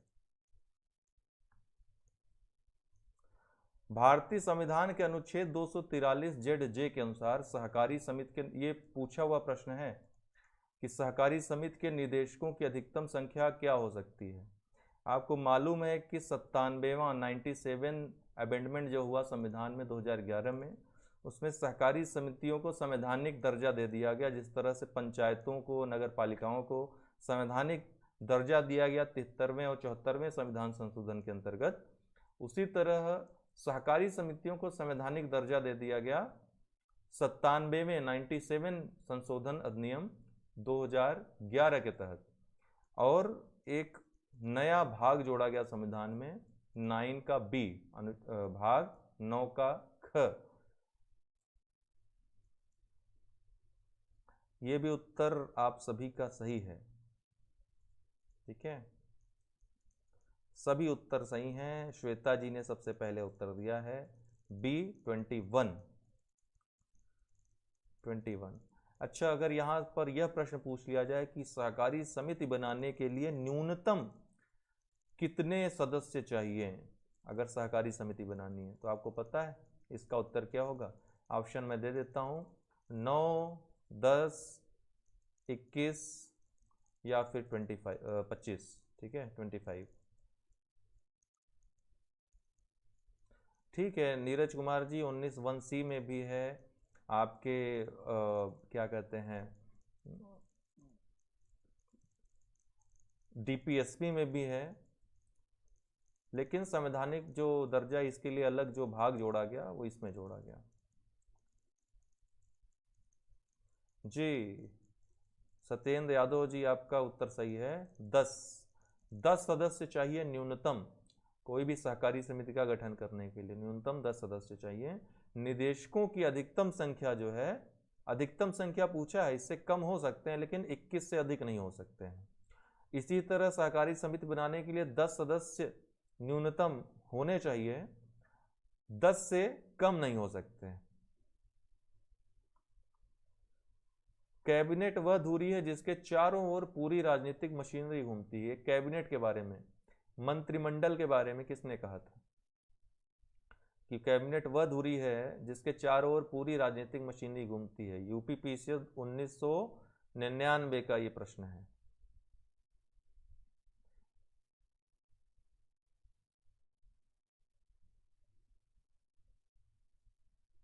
नहीं पता है?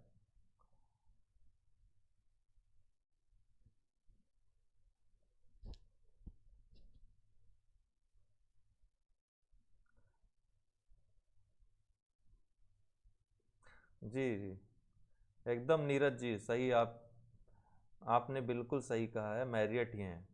सर जॉन मैरियट ने, एक इनकी पूरी किताब है, कैबिनेट ही नाम है इनकी किताब का, तो उसमें उन्होंने लिखा है कैबिनेट वह धुरी है जिसके चारों ओर पूरी राजनीतिक मशीनरी घूमती है। संसदीय प्रणालियों संबंधित नियम कानूनों के लिए सर जॉन मैरियट का बड़ा नाम है। तो यहाँ पे कैबिनेट मतलब संसदीय प्रणाली, तो संसदीय प्रणाली कैबिनेट एक दूसरे के पर्याय माने जाते हैं। ठीक है, तो ये जो है सर जॉन मैरियट का कथन है कैबिनेट के बारे में। जी ये गलत हुआ था। अच्छा, आया था 2019 में इसका मतलब। ठीक है, निम्नलिखित में से किसके संदर्भ में परमादेश रिट जारी नहीं की जा सकती है, बताइए।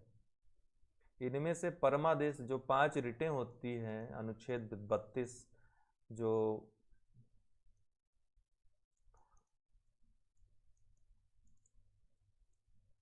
पढ़ लें अच्छे से, किसके खिलाफ नहीं जारी की जा सकती परमादेश रिट।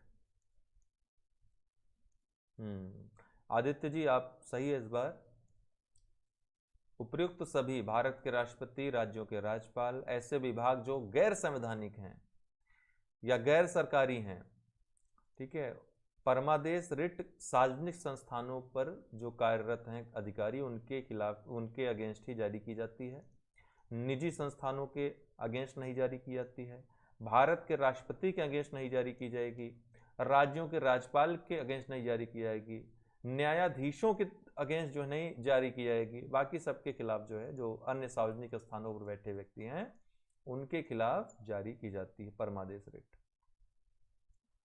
भारतीय संविधान के अंतर्गत अनुच्छेद 23 में मानव के दुर्व्यापार एवं बलात्श्रम का निषेध किया गया है। देखिए हमने 2-3 दिन देखा, मैं डिस्क्राइब कर रहा था, एक्सप्लेन कर रहा था, उससे देर काफ़ी हो जा रही थी और क्वेश्चन कम हो पा रहे थे, तो मैंने डिसाइड किया है, आप लोग अपना उत्तर दे दें, तो मैंने डिसाइड किया है कि अच्छा उत्तर देना आपने स्टार्ट भी कर दिया, ठीक है। तो डिसाइड किया कि आज ज़्यादा एक्सप्लेन नहीं करेंगे अब, क्योंकि एक्सप्लेनेशन के लिए जब कॉन्सेप्चुअल वीडियो ऑलरेडी मैंने बना रखे हैं आपके लिए, एक पूरा कॉन्स्टिट्यूशन पे वीडियो मैंने बनाया है, वो आधा ही है, उसका अगला पार्ट आएगा, लेकिन वो पहले आधा आप अच्छे से कंठस्थ कर लें। एक एक अनुच्छेद पे हमने चर्चा की है। इन सब के बाद भी जो संविधान और राजव्यवस्था है उसका विस्तृत कोर्स हमारे यहाँ चलेगा ही। जय हो स्टडी पे आप चीज़ें देख ही रहे हैं चैनल पे, तो इसलिए मैंने बहुत ज़्यादा चर्चा को करना उचित नहीं समझा, ठीक है ना, ताकि कम से कम समय में ज़्यादा से ज़्यादा क्वेश्चंस हो जाएं। ठीक है, आपका उत्तर सही है। आदित्य चौधरी सबसे पहले आपका उत्तर आया है डी, ठीक है। बच्चों एवं महिलाओं का अनैतिक अपहरण नहीं, अनैतिक व्यापार। अनुच्छेद 23 में अनैतिक व्यापार, जैसे ए में है ना, पुरुष महिला एवं बच्चों की वस्तु के समान खरीद बिक्री, ये अनैतिक व्यापार में आएगा। तो ए और बी वैश्यावृत्ति, सी देवदासी, ये तीनों तो आएंगे, लेकिन बच्चों एवं महिलाओं का अनैतिक अपहरण जो है ये नहीं आएगा अनुच्छेद 23 में। मानव के दुर्व्यापार एवं बलाश्रम में नहीं आता है ये आपराधिक कृत्य है।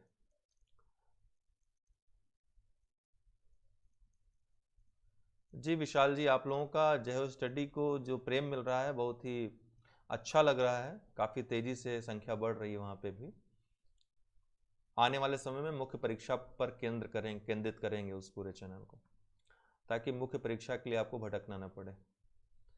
आपको प्रीलिम्स के लिए यूपीपीसीएस प्रीलिम्स 2020 के लिए यदि टेस्ट सीरीज ज्वाइन करनी हो तो आप जो नंबर मैं आपको देता हूँ डेली 9453775039, इस पर संपर्क करके टेस्ट सीरीज से एटलीस्ट जुड़ जाएं, उससे काफ़ी आपको लाभ होगा, क्योंकि काफ़ी स्टैंडर्ड हमने टेस्ट सीरीज इस बार बनाई है, उससे बाहर तो कुछ नहीं आना है। बाकी जो बेसिक जानकारियाँ हैं वो आप लोगों को पता है, आप लोग काफ़ी तेज हो चुके हैं अब, लेकिन उस टेस्ट सीरीज को जब आप हल करेंगे तब आपका दिमाग जो है चारों खाने जो है चित तो नहीं होगा, लेकिन चारों तरफ घूमेगा और उससे जो ज्ञान निकल कर आएगा वो काफ़ी लंबे समय तक व्याप्त रहेगा, जो कि आपकी परीक्षाओं के लिए महत्वपूर्ण रहेगा।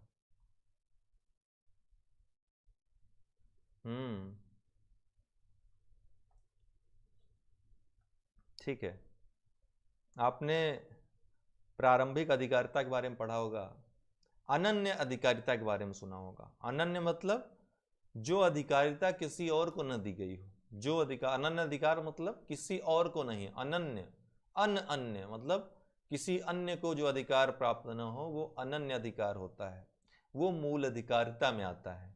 तो ये मूल अधिकारिता है उच्चतम न्यायालय की, किसी अन्य न्यायालय में ये सुनवाई नहीं हो सकती है। 3 चीजें हैं, अनुच्छेद 131 रट लीजिएगा, अनुच्छेद 131 केंद्र और राज्यों के मध्य, राज्य और राज्यों के मध्य, और केंद्र और कई राज्यों के मध्य। ठीक है, तो ये इस तरह के जो प्रावधान रहेंगे, या तो केंद्र और राज्य आप आमने सामने हो, या फिर राज्य राज्य आमने सामने हो, या कई राज्य और एक राज्य सामने हो। तो इस तरह के जो मतलब मामले होंगे उनकी सुनवाई सिर्फ सुप्रीम कोर्ट में होगी, उच्चतम न्यायालय में होगी। ये उच्चतम न्यायालय की मूल अधिकारिता में आता है, सी इसका उत्तर है। अच्छा विशाल जी, आरओ वाला मैंने, अच्छा जितने टेस्ट हो रहे हैं आप लोगों को जो डाउट्स हों, क्योंकि ऐसा नहीं टेस्ट बनाते वक्त आयोग भी गलतियां कर देता है, यूपीएससी गलतियां कर देता है, तो हम इस बात का आपको नहीं बिल्कुल, एक तो विश्वास ये दिला सकते हैं कि मैक्सिमम 99% चीज़ें सही रहेंगी, 1-2% हो सकता है 1-2 प्रश्नों में डाउट्स हों। आपको कुछ और समझ में आता हो उसका उत्तर, तो ऐसे डाउट्स के लिए डाउट क्लियरिंग सेशन हम रखेंगे। जो भी आपके डाउट हो वहां पर आप क्लियर कर लें। उससे दो चीज़ें होंगी, एक तो ग्रुप में वो चीज़ें रहेंगी, सबके सामने आ जाएगा। दूसरी बात रहेगी, आपको लंबे समय के लिए वो चीज़ें याद रहेंगी, क्योंकि डिस्कशन के थ्रू वो सॉल्व होंगी। केंद्र और राज्यों के बीच होने वाला, अच्छा ये हो गया, आगे बढ़ते हैं। उच्चतम न्यायालय में संविधान के निर्वचन से संबंधित मामलों की सुनवाई करने के लिए न्यायाधीश की संख्या कम से कम कितनी होनी चाहिए? उच्चतम न्यायालय में संविधान के निर्वचन से संबंधित मामले की सुनवाई करने के लिए न्यायाधीशों की संख्या कम से कम कितनी होनी चाहिए?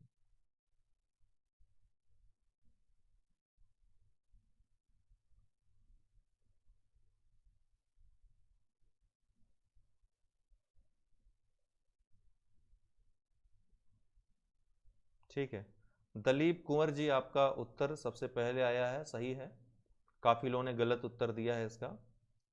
अगर यहां पर 3 रहता, अगर किसी ऑप्शन में जैसे कि 10, 9, 7, 5 दिया है, तो बड़े आसानी से आप 5 उत्तर दे देंगे इसका। 5 में तो कोई डाउट नहीं होना चाहिए।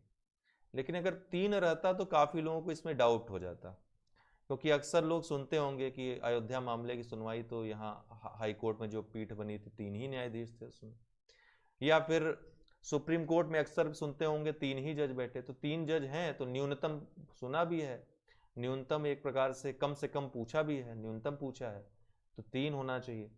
तो यहाँ पर तो 3 ऑप्शन में है नहीं, 3 ऑप्शन में होता तब आपके प्रश्न गलत करने की गुंजाइश बढ़ जाती। अच्छा नीरज जी, वो कुछ बफरिंग की वजह से देर में पहुंचता होगा, ठीक है, ये यूट्यूब का है महिमा। यूट्यूब जिसका पहला सबसे उत्तर ले लेगा वो सबसे पहले मुझको दिखाई पड़ता है। तो आप ध्यान रखिएगा, संविधान का निर्वचन यहां पर दिया हुआ है।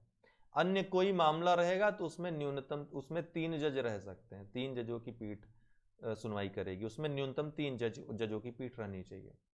लेकिन संविधान का निर्वचन का जो संबंधित मामला रहेगा, अच्छा अच्छा, संविधान के निर्वचन संबंधित मामले में न्यूनतम 5 होने चाहिए, गढ़पूर्ति के लिए 5 जज होने चाहिए किसी पीठ में। ठीक है, जैसे कि एक आपको ढेर सारे तो याद होंगे, सबसे बड़ी अभी तक पीठ किसमें बनी है पता है आपको? अभी तक सबसे बड़ी न्यायिक पीठ संविधान के निर्वचन संबंधित कौन सी बनाई गई है? बहुत ऐतिहासिक पीठ रही है वो, जिसमें 13 जज बैठे थे एक साथ सुनवाई के लिए। बड़ा कठिन फैसला था वो, सरकार का बड़ा असर था उस, यस सही है, केशवानंद भारती वाद में 1973 में, जिसमें मूल ढांचे का सिद्धांत आया था, जिसमें कहा गया था कि एक बार सरकार को जो है खुश कर दिया गया पहली बात कह के कि हाँ संविधान संशोधन करिए, आपको अधिकार है। लेकिन वहीं पर संविधान की सर्वोच्चता भी स्थापित हो गई, अर्थात संसद से बड़ा संविधान है वो। केशवानंद भारती में ही ये बात भी सामने आई जब मूल ढांचे का सिद्धांत उन्होंने दिया, अर्थात आप संशोधन तो कर सकते हैं लेकिन मूल ढांचे को नहीं हिला सकते हैं, मूल ढांचे के साथ छेड़छाड़ आप नहीं कर सकते हैं, ये भी केशवानंद भारतीवाद में सामने आ गई बात। ठीक है ना, तो इसका जो है उत्तर होगा डी। बाद में, आज के बाद चूंकि मूल अधिकार हमारा आधा रह गया था, हमने मिक्सअप करके आपको वीडियो दिए हैं 2-3 दिन से, इसलिए कि आपको थोड़ा क्वेश्चंस का पता चल सके। जो लोग नए हैं उनको पता नहीं चल पाता है जी, आपातकाल के समय वो पूरी कहानी हुई थी, ढेर सारे संशोधन सरकार के द्वारा किए गए, उसकी पूरी कहानी का वीडियो आपको जो है स्टडी पे मिल जाएगा, प्रियांशु जी ने बताया है उसके बारे में अच्छे से, तो आप अवश्य सुने, आपके लिए मेंस के लिए भी बहुत अच्छा रहेगा वो। जब कभी भी मूल अधिकार और नीति निर्देशक तत्वों से संबंधित प्रश्न आएंगे तो वो दोनों वीडियोस आपके बड़े काम आएंगे जी। विस्तृत वर्णन करना या फिर व्याख्या करना, निर्वचन मतलब एक प्रकार से व्याख्या करना, संविधान की व्याख्या करने का अधिकार न्यायपालिका को है, न्यायपालिका व्याख्या करता है, और संविधान का अभिभावक है, गार्जियन है संविधान का। संविधान की रक्षा करने का दायित्व हालांकि पूरे देश हर एक व्यक्ति को है, लेकिन संवैधानिक दायित्व ये न्यायपालिका पर छोड़ा गया है कि संविधान का अगर अतिलंघन हो, गैर संवैधानिक कोई कानून बनाया जाए असंवैधानिक, तो उसको शून्य घोषित करे। ये अधिकार न्यायालय को प्राप्त है। और इस तरह से जो हमारा संविधान है बहुत ज़्यादा साम्य या संतुलन पैदा करता है, न तो किसी को बहुत सर्वोच्च बना देता है, न किसी को किसी से इस ढंग से टकराव की स्थिति पैदा हो, ठीक है, कि कोई अपने आप को बड़ा समझने लगे। तो न्यायपालिका और कार्यपालिका में टकराहट तो आपको देखने को मिलती है, लेकिन कभी भी उसका पटाक्षेप इस तरह से नहीं होता है कि किसी को उसमें नीचा महसूस हो, ठीक है, या किसी को अपने आप को सर्वोच्च महसूस हो। ऐसा कुछ आपको विवाद देखने को नहीं मिलेगा।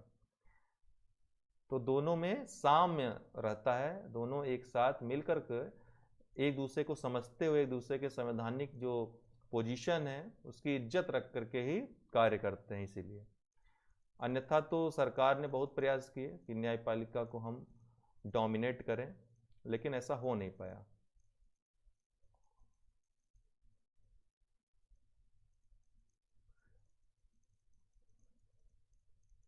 निर्वाचन आयोग के कार्य दिए हैं इसमें।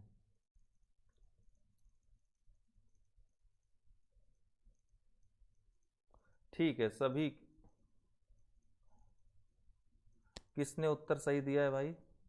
शोभित मिश्रा जी ने दिया है सही उत्तर इसका, इनमें से कोई नहीं। लोकसभा अध्यक्ष, उपाध्यक्ष, राज्यसभा के सभापति के पदों के लिए निर्वाचन, ये निर्वाचन आयोग का कार्य नहीं है भाई। लोकसभा के अध्यक्ष का निर्वाचन कौन करता है? आपने देखा नहीं क्या प्रोटेम स्पीकर की कार्रवाई पूरी दिखाई गई न्यूज चैनल पे?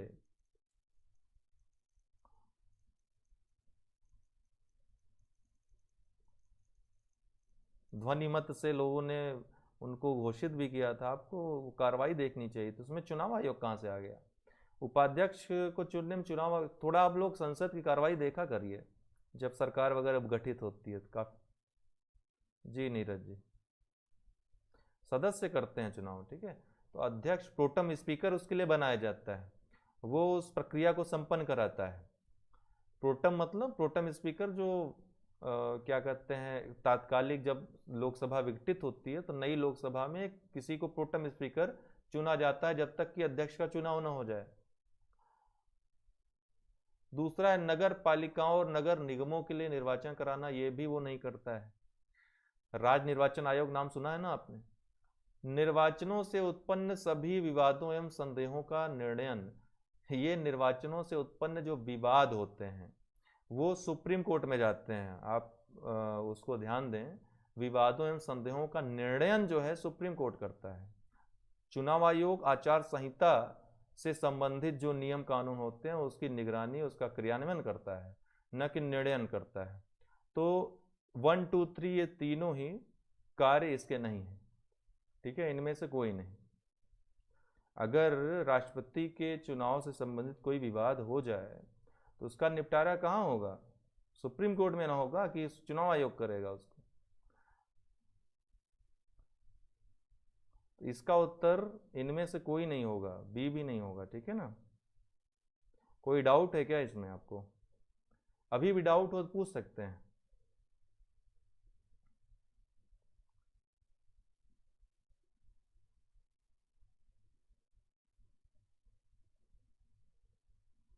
देखिए, चुनाव आचार संहिता और चुनाव निर्वाचनों से उत्पन्न सभी विवाद संदेह ये दोनों अलग अलग चीजें हैं।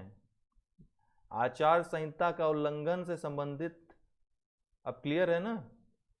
ओके, आचार संहिता का उल्लंघन होगा तब चुनाव आयोग उसमें निर्णय देता है, अपना जो है सजा वगैरह देता है, जो भी देता है, सीमित अधिकार हैं उसको उसमें, ठीक है। लेकिन चुनाव से, निर्वाचनों से संबंधित, निर्वाचन हो गया, चुनाव किसी का कोई सदस्य है अयोग्य निर्योग्य घोषित होना हो तो उसका अंतिम निर्णय तो सुप्रीम कोर्ट करेगा। राष्ट्रपति संबंधित चुनाव का विवाद है, साफ साफ लिखा हुआ है, सुप्रीम कोर्ट करेगा, ठीक है ना। तो इसमें कोई भी आपको कंफ्यूजन नहीं होनी चाहिए।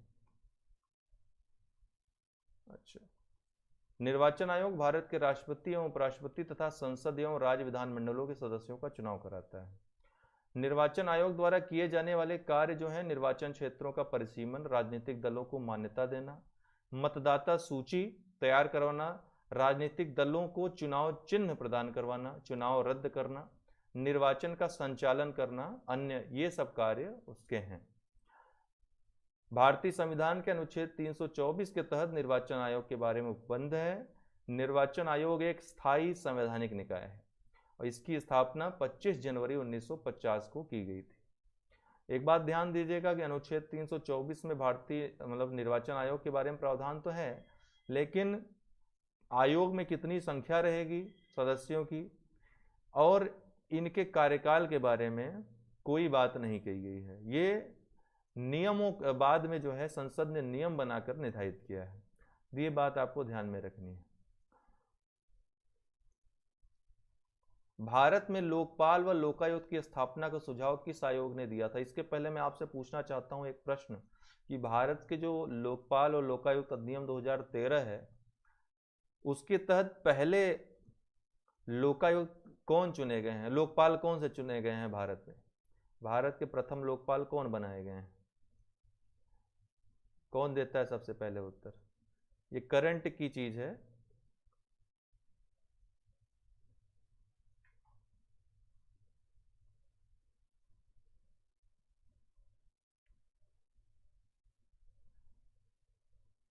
पिनाकी चंद्र घोष जी हैं, ठीक है, नीरज कुमार जी, पिनाकी चंद्र घोष, ये पहले लोकपाल भारत के बनाए गए हैं लोकपाल व लोकायुक्त अधिनियम 2013 के अंतर्गत। प्रशासनिक सुधार आयोग किसने उत्तर दिया है इसका? सबसे पहले मधुसूदन जी ने सबसे पहले उत्तर दिया है, ठीक है। इसका उत्तर डी होगा, प्रशासनिक सुधार आयोग ने। 5 फरवरी 1966 को मोरारजी देसाई की अध्यक्षता में गठित प्रशासनिक सुधार आयोग ने लोकपाल व लोकायुक्त की स्थापना का सबसे पहली बार सुझाव दिया। 1967 ईस्वी में के हनुमंतैया को इसका अध्यक्ष बनाया गया। ध्यान रखिएगा, यह भी एक अपने आप में महत्वपूर्ण फैक्ट है कि बाद में मोरारजी देसाई के बाद के हनुमंतैया इसके अध्यक्ष बन गए। इस आयोग का जो कार्यकाल रहा 66 से लेकर 70 तक रहा, 1970 ईस्वी इसमें समाप्त हुआ। दूसरा प्रशासनिक सुधार आयोग जो आया 31 अगस्त 2005 को वीरप्पा मोइली की अध्यक्षता में बनाया गया। तो 2 प्रशासनिक सुधार आयोग बने हैं। आपको मुख्य परीक्षा यूपीपीसीएस के लिए जो 4th पेपर में पढ़ना है, द्वितीय प्रशासनिक सुधार आयोग को पढ़ना है, ये महत्वपूर्ण है। इसमें सेवोत्तम योजना, ई गवर्नेंस को लेकर तमाम जो है सुधार इस आयोग ने अनुशंसाएं की हैं, जिसको पढ़ना बहुत महत्वपूर्ण है, जिसको सरकार धीरे धीरे लागू भी कर रही है। भारतीय संविधान मान्यता देता है, बताएं इसका उत्तर।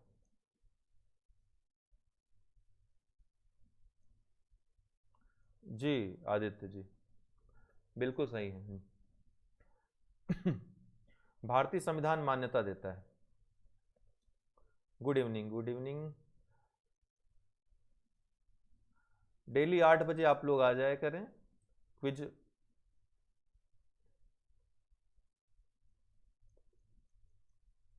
ठीक है, सबका उत्तर सही है। दलीप कुंवर जी, आपका भी उत्तर सबसे पहले प्राप्त हुआ है। तो धार्मिक और भाषाई अल्पसंख्यक, एक बात ध्यान रखिएगा कि संविधान में कहीं भी अल्पसंख्यक शब्द की परिभाषा नहीं दी गई है। कहीं भी अल्पसंख्यक कौन होंगे, अल्पसंख्यक शब्द की परिभाषा नहीं दी गई है। धार्मिक और भाषाई अल्पसंख्यक इस छद्म शब्द का प्रयोग किया गया है, ठीक है, सी इसका उत्तर है। भारतीय संविधान धार्मिक और भाषाई अल्पसंख्यकों को मान्यता देता है। अनुच्छेद 30 के अंतर्गत धर्म या आस्था पर आधारित सभी अल्पसंख्यकों को निम्न अधिकार प्रदान करता है। क्या क्या? सभी अल्पसंख्यक वर्गों को अपनी रुचि के शिक्षण संस्थानों की स्थापना और प्रशासन का अधिकार होगा। दूसरी बात क्या है? राज्य किसी शिक्षण संस्थाओं को सहायता देने में इस आधार पर भेदभाव नहीं करेगा कि वह किसी अल्पसंख्यक वर्ग के प्रबंधन में है। भारत के संविधान में निम्नलिखित में से क्या कथित है? क्या कहा गया है? दोनों में से क्या? एक, दो, दोनों या दोनों नहीं? राष्ट्रपति संसद के किसी भी सदन का सदस्य नहीं होगा। संसद राष्ट्रपति और दोनों सदनों से मिलकर बनेगी।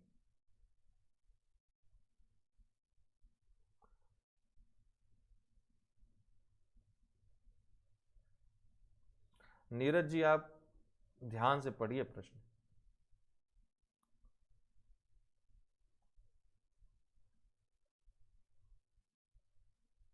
ठीक है, मोनिका जी ने सबसे पहले इसका उत्तर दिया है सी। सी इसका उत्तर होगा, केवल दो। इसमें ये नहीं पूछ रहा है कि क्या सही है क्या गलत है, इसमें पूछ रहा है क्या कथित है, संविधान में क्या लिखा गया है। तो कहीं लिखा है क्या कि राष्ट्रपति संसद के किसी भी सदन का सदस्य नहीं होगा? ऐसा कहीं लिखा गया है? नहीं लिखा गया है। तो आप प्रश्न को यदि नहीं पढ़ेंगे सही से, इसमें सही या गलत नहीं पूछा है कि भारतीय संविधान के संबंध में क्या सत्य है। अगर ये तो सत्य होता तो दोनों सत्य होता है, ए इसका उत्तर तब हो जाता, तब आपकी बात सही हो जाती है। इसमें यहां पूछा है संविधान में क्या कहा गया है, तो दूसरी चीज कही गई है कि संसद राष्ट्रपति और दोनों सदनों से मिलकर बनेगी। संसद में कौन शामिल है? राष्ट्रपति, लोकसभा, राज्यसभा। इसी तरह विधान मंडल में कौन शामिल है? राज्यपाल और विधानसभा। अगर जहां विधान परिषद है तो वहां विधान परिषद। ठीक है, तो इसका जो उत्तर हो जाएगा कौन हो जाएगा? सी, केवल दो। प्रश्न को पढ़ें और उसके एक एक शब्द पे ध्यान दें। एक एक शब्द पे अगर ध्यान नहीं देंगे तो इसी तरह गलत हो जाता है। दलीप कुंवर जी, पहला स्टेटमेंट सही है। सही तो दोनों स्टेटमेंट, फिर से हम आपको बता देते हैं। मेरे कहने का मतलब है भैया कि यहां पर है भारत के संविधान में क्या कथित है, अर्थात संविधान में क्या कहा गया है, ये पूछ रहा है। ये नहीं पूछ रहा है कि क्या सत्य है। तो संविधान में दूसरी बात कही गई, पहली बात का वर्णन नहीं है, पहली अवधारणा है। पहली अवधारणा है, अर्थात दो तरह के साक्ष्य होते हैं। एक साक्ष्य होता है प्रत्यक्ष साक्ष्य, एक होता है परिस्थितिजन्य साक्ष्य। तो पहला कथन परिस्थितिजन्य साक्ष्य है, अर्थात प्रत्यक्ष रूप से कहीं नहीं लिखा है, लेकिन जो चीजें हैं, जो बातें हैं, उनसे बात सामने आती कि राष्ट्रपति संसद का सदन का सदस्य नहीं होता है। लेकिन दूसरी जो बात है ये साफ साफ लिखी हुई है, तो ये प्रत्यक्ष साक्ष्य है। तो यहाँ प्रत्यक्ष साक्ष्य की बात हो रही है, कुल मिला के बात यह है। तो ठीक है दलीप जी, अब आप समझे कि नहीं? अभी आपको समझ में आ गया होगा। अच्छा, इसका उत्तर दे दिया आप लोगों ने? बहुत तेज हैं आप लोग।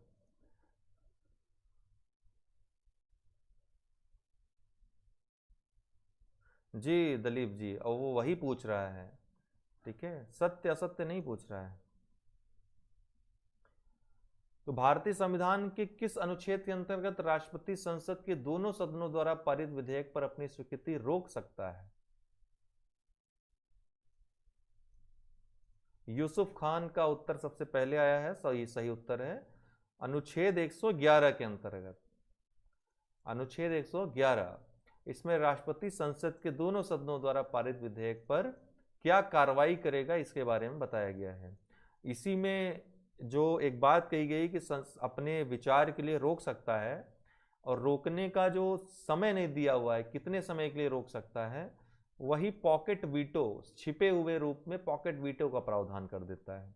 हमारे राष्ट्रपति को पॉकेट वीटो की शक्ति यहीं से प्राप्त हो जाती है। अनुच्छेद 249 के अंतर्गत पारित, ये भी प्रश्न पूछा गया है 2016 पीसीएस में। अनुच्छेद 249 के अंतर्गत पारित प्रभाव निम्नलिखित में से किससे अधिक समय के लिए प्रवृत्त नहीं रहेगा? पारित प्रस्ताव, सॉरी।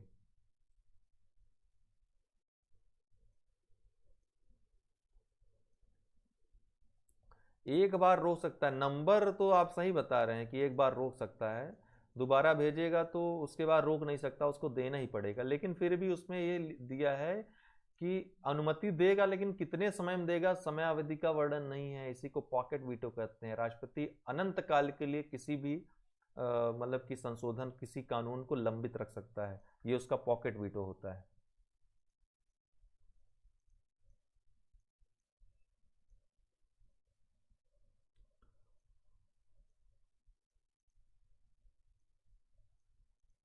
ठीक है,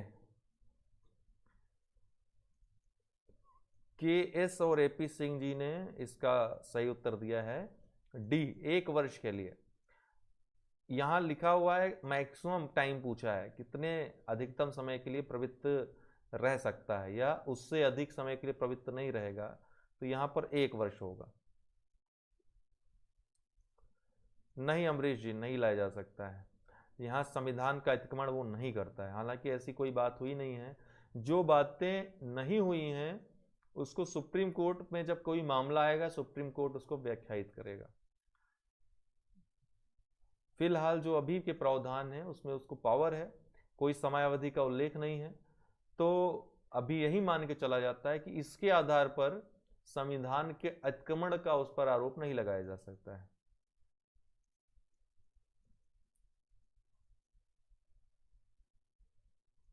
जी, कॉन्स्टिट्यूशनल अमेंडमेंट बिल के लिए, धन विधेयक के लिए नहीं होता है पॉकेट वीटो। ये भी ध्यान रखने वाली बात है, आपने सही कहा है। पॉकेट वीटो 2 विधेयकों के लिए नहीं होता है। धन विधेयक को राष्ट्रपति नहीं रोक सकता है, और संविधान संशोधन विधेयक को राष्ट्रपति नहीं रोक सकता है, क्योंकि उसकी शुरुआत ही वो करता है। राष्ट्रपति निरंकुश नहीं है, क्योंकि उसको जो गंभीर मामले हैं मंत्रिपरिषद की सलाह से कार्य करना होता है। हालांकि एक दो बार ऐसी स्थितियां आई हैं कि राष्ट्रपति निरंकुश हो सकता था, लेकिन उसको संसद ने सॉल्व कर लिया, सरकार ने सॉल्व कर लिया।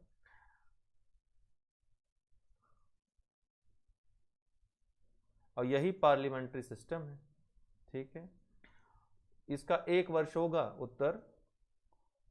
अनुच्छेद 249 के अनुसार यदि राज्यसभा अपने उपस्थित और मतदान करने वाले सदस्यों के 2/3 बहुमत से यह प्रस्ताव पारित कर दे, ध्यान रखिएगा 2/3 बहुमत राज्यसभा कि राज्य सूची का अमुक विषय, अर्थात राज्य सूची में जो विषय है उस पर राष्ट्रीय महत्व का है अगर वो, तो संसद को उस विषय के संबंध में संकल्प के प्रवृत्त रहने तक भारत के संपूर्ण राज्य क्षेत्र अथवा उसके किसी भाग के लिए विधि बनाने का अधिकार प्राप्त हो जाता है, और राज्यसभा द्वारा पारित ऐसा संकल्प अधिकतम 1 वर्ष के लिए प्रवृत्त रहेगा।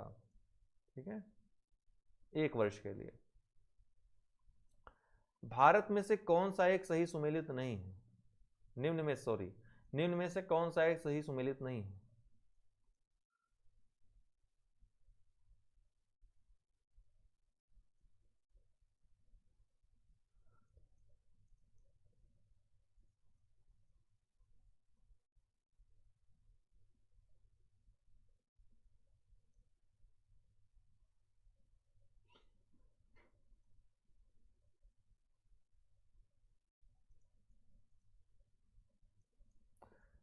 आदित्य चौधरी जी का सबसे पहले उत्तर आया है, और काफी लोगों ने इसका उत्तर सही दिया है। गलत भी उत्तर है, मधुसूदन जी आप इस बार गलत हो गए। भारत की संचित निधि अनुच्छेद 266 में है। याद रखिएगा, संचित 66, एक जैसा लग रहा है ना थोड़ा उच्चारण में, तो हमेशा याद रहेगा संचित 66। तो संचित निधि अनुच्छेद 266 में है। धन विधेयक अनुच्छेद 110 में प्रक्रिया दी गई है।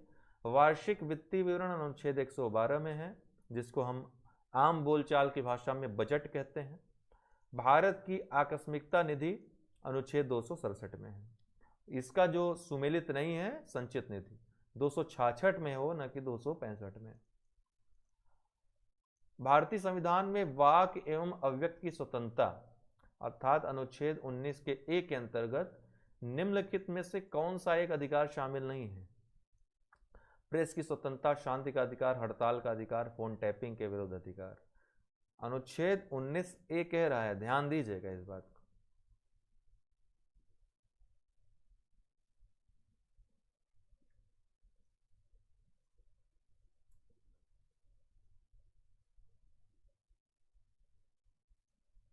ठीक है, KS और मधुसूदन श्रीवास्तव जी दोनों ने सही उत्तर दिया है। सबसे पहले सी, हड़ताल का अधिकार, अर्थात विरोध आप कर सकते हैं लेकिन काम नहीं बंद कर सकते हैं। हड़ताल का मतलब क्या होता है? काम बंद कर देना। उद्योगों में या किसी संस्था में जो जुड़े हुए लोग हैं, विरोध के नाम पे हड़ताल नहीं कर सकता, काम बंद करने का अधिकार नहीं मिला हुआ है। ठीक है, काम बंद करने का अधिकार मूल अधिकार में शामिल नहीं है। अर्थात उसके आधार पर अगर कोई कार्रवाई होती है तो आप ये नहीं कर सकते तो हमारा मूल अधिकार था काम बंद करना।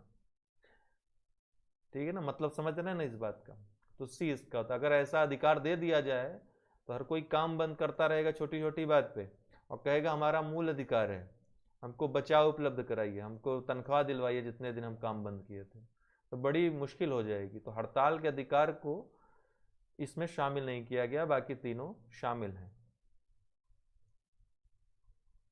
ये उच्चतम न्यायालय ने जिन जिन बातों को इसके अंतर्गत शामिल किया उसमें आपका किसी अन्य के विचारों को प्रसारित करने का अधिकार है, अपने या किसी अन्य के विचारों को। प्रेस की स्वतंत्रता है, व्यवसाय विज्ञापन की स्वतंत्रता है, फोन टैपिंग के विरुद्ध अधिकार है, शांति का अधिकार है, प्रदर्शन एवं विरोध का अधिकार है लेकिन हड़ताल का अधिकार नहीं है, सरकारी गतिविधियों की जानकारी का अधिकार है जिसमें सूचना का अधिकार जो आता है, सरकारी गतिविधियों की जानकारी अर्थात सूचना का अधिकार। ठीक है, तो ये सभी शामिल हैं। ठीक है, तो आज MCQ के अंतर्गत इतने प्रश्न थे। आप लोग अगर सम्मिलित होना चाहते हैं अनअकैडमी के प्लस कोर्स में तो आप वहां जाकर सब्सक्रिप्शन ले सकते हैं। UD10 हमने आपको बताया, अपना रेफरल कोड, आप रेफरल कोड UD10 अवश्य। आपको एक बात मैं बता दूं, जो लोग UPPCS की तैयारी करना चाहते हैं वो और अच्छा उनके लिए है कि UPSC वाले में आप एडमिशन ले सकते हैं। तो UPSC में एडमिशन लेंगे अगर तो आपका UPPCS अपने आप कवर हो जाएगा। और UPSC में आपको जो बेस्ट टीचर हैं जैसे मुनाल सर हो गए और इन सब से पढ़ने का मौका मिलेगा और लाइव पढ़ने का मौका मिलेगा। तो आप जाकर सब्सक्रिप्शन ले सकते हैं। प्लस में अनलिमिटेड कोर्सेज आपको वहाँ पर मिल जाएंगे प्रीलिम्स मेंस के लिए, और दोनों भाषाओं में मिल जाएंगे, इंग्लिश हिंदी दोनों में। इंग्लिश वाले तो UPSC वाला ज्वाइन कर लें, उनको कुछ करने की और आवश्यकता नहीं पड़ेगी। ठीक है, सब कुछ आपको आंसर राइटिंग से लेकर सब उपलब्ध हो जाएगा। ये बात ध्यान रखिएगा कि UD10, UD उत्कर्ष द्विवेदी मेरा नाम है, तो मेरे नाम का U का पहला अक्षर, D का पहला अक्षर UD और 10 ये मेरा रेफरल कोड है। वहाँ रेफरल कोड मांगता है, उससे आपको 10% डिस्काउंट मिल जाता है। साथ ही अगर कोई दिक्कत होती है कोई भी तो आप हमसे संपर्क कर सकते हैं। करंट अफेयर्स के लिए कल दोपहर में, कल नहीं परसों मैं एक वीडियो ले आऊँगा। BO वाले, RO वाले वो उतना पढ़ लें बस, उससे ज़्यादा कुछ नहीं आपको पढ़ना है। 2 से 3 घंटे का वीडियो होगा, स्पेशल वीडियो होगा, स्पेशल क्लास के लिए होगा। UP स्पेशल के लिए केवल एक वीडियो पर्याप्त होगा आपके लिए, वो एक वीडियो मैं बहुत जल्द बनाने वाला हूँ। काफ़ी कुछ हमने कमिटमेंट कर रखे हैं आप लोगों से, चाहे वो इकोनॉमिक्स से संबंधित हो, कंप्लीट वीडियो, एक ही वीडियो अभी आ पाया है। ठीक है, उसके 2 वीडियो अभी आने हैं, जिनमें से एक करंट का पूरा रहेगा वर्ष भर का, दूसरा फैक्ट का रहेगा, एक आ चुका है। तो धीरे धीरे एक साथ कमिटमेंट्स जो है पूरी हो जाएं वो तो सही है, लेकिन बहुत इतना ज़्यादा लोड लेने की आवश्यकता नहीं, समय बहुत है। धीरे धीरे बनाते हैं, हम आपको बताते जाएंगे कि क्या हमारा जो है कहाँ पर कोर्स आएगा। आप लोग अनअकैडमी लर्निंग ऐप अवश्य डाउनलोड कर लें, क्योंकि वहाँ पर स्पेशल क्लास 2-3 घंटे का मैं दूंगा, या एक करंट अफेयर्स का 2-3 दिन में आपको बता दूंगा। कल परीक्षा खबरी वाली वीडियो में बता दूंगा जी। अगस्त के पहले कोई भी एग्ज़ाम होना संभव नहीं यूसुफ जी। RO हो, चाहे UPPCS प्रीलिम्स हो, चाहे फिर जी सौरभ जी, रामायण टाइप का ही वीडियो है, रामायण ही समझिए उसको। लेकिन पहले वो मैं YouTube पे देता था, अभी अनअकैडमी लर्निंग ऐप पे मैं स्पेशल क्लास दूंगा, तो आप लोग उसको लाइव देख सकते हैं रामायण वीडियो का 2-3 दिन में। मैं कल परीक्षा खबरी वाले वीडियो में बता दूंगा कि कब वो सेशन में लूँगा, तो आप लोग ऐप पे जा कर के वो स्पेशल क्लास देख सकते हैं। 2-3 घंटे की क्लास आप मैं पीडीएफ दे दूंगा आप लोगों को, कुछ करने की आवश्यकता नहीं, उतना करंट अफेयर्स आप कर लो, कहीं अन्यत्र कुछ भी देखने की आवश्यकता नहीं पड़ेगी। 2018 रिजल्ट इस सप्ताह आ रहा है, हालांकि अभी तो आयोग में कुछ और ही चल रहा है, ठीक है, लेकिन उम्मीद है कि शांत हो जाएगा। अग्नि कितनी देर, ज्वाला कितनी देर जलेगी, गुस्सा किसी का कितनी देर तक रह सकता है, शांत हो जाएगा तो आ जाएगा रिजल्ट। हालांकि ये गलत है कि अगर कोई ईमानदार व्यक्ति है, अगर आप जानते हो कठोर है हर चीज़ में, तो क्यों आप ऐसा काम कर रहे हो कि कोई एक छोटी सी सूचना थी, वेबसाइट पे आनी थी, पहले ही लोगों ने उसको जो है वहाँ के लोगों ने वायरल कर दिया उसको। अरे मुंह से ही बता सकते हो भाई, जरूरी है आप जो है अपना जो है उच्चता सर्वोच्चता साबित करने के लिए कोई बहुत बड़ा कंपटीशन नहीं है न्यूज़ देना, सूचना देना। कुछ लोग सूचना देने को बहुत बड़ा, हाँ देखो जैसा कहे थे वैसे ही हो गया। मैं इस तरह के स्लोगन से विश्वास नहीं रखता हूँ, ठीक है। हाँ आपके लिए जरूरी है सूचना जानना, वो मुझे मालूम चलेगा तो मैं आपको दे दूंगा, इतना ही है बस, खत्म यहाँ से बात। नहीं मालूम चला नहीं दे पाए। अब इसमें इसमें पीठ क्या ठोकना, अपना सीना क्या ठोकना, इतना जो है कि हमने बहुत बड़ा वीरता वाला काम कर दिया, आपको हमने सूचना दे दी, इससे कुछ होगा तो नहीं, इससे आपका सिलेक्शन तो नहीं हो जाएगा। पढ़ना तो आपको पड़ेगा ही, प्रत्येक स्थिति में पढ़ना पड़ेगा। एग्ज़ाम कल हो चाहे 1 महीने बाद हो, और आप सभी लोग एक ही स्थान पर खड़े हैं। आप सभी के लिए अगर 10 दिन बाद परीक्षा कोई हो जाती है तो 10 दिन आपको सभी को तैयारी के लिए मिलेगा। तो कंपटीशन तो इसी को कहते हैं। फिलहाल एक प्रॉपर वे में जो होना चाहिए क्रमबद्ध तरीके से वो हो रहा है, आयोग करवा रहा था। कोरोना के कारण जो है चीज़ें जो है उलट पुलट हो गई और सब कुछ कैंसिल होता गया, स्थगित होता गया। हम लोग भी उसमें जो है इस बात को सोचने लगे, विचार करने लगे और मांग करने लगे कि ये चीज़ें। विशाल जी आपको अभी से बधाई, 69,000 में आपका हो जाएगा, ठीक है, अगर नहीं हुआ है अभी तो। हालांकि वो तो भर्ती पे ही इस समय काले बादल जो है मंडरा रहे हैं, क्योंकि कुछ चीज़ें सामने आई हैं, पता नहीं वो फेक है या सही है, लेकिन परीक्षाओं में गड़बड़ी संबंधित काफ़ी चीज़ें सामने आई।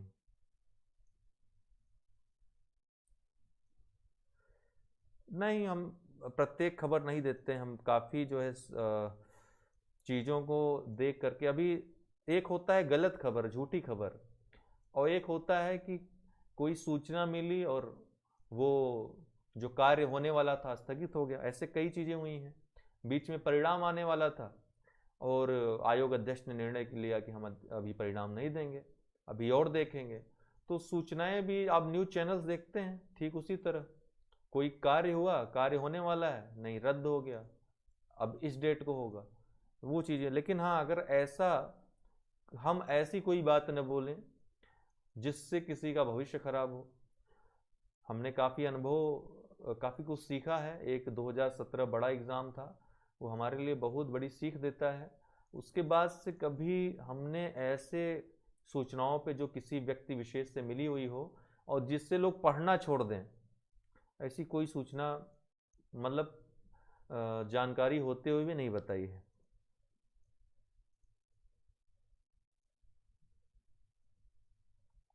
सबसे पहले यूपी पीसीएस मुख्य परीक्षा और 2019 की और एपीओ की मुख्य परीक्षा, ये दोनों परीक्षाएं सबसे पहले होंगी, चाहे पहले एपीओ हो चाहे पहले यूपी पीसीएस मुख्य परीक्षा 2019 हो, ठीक है। हालांकि उसके पहले इंटरव्यू होगा 2018 का। पीसीएस 2019 मुख्य परीक्षा के पहले 2018 का इंटरव्यू होगा, उसका परिणाम आ जाएगा।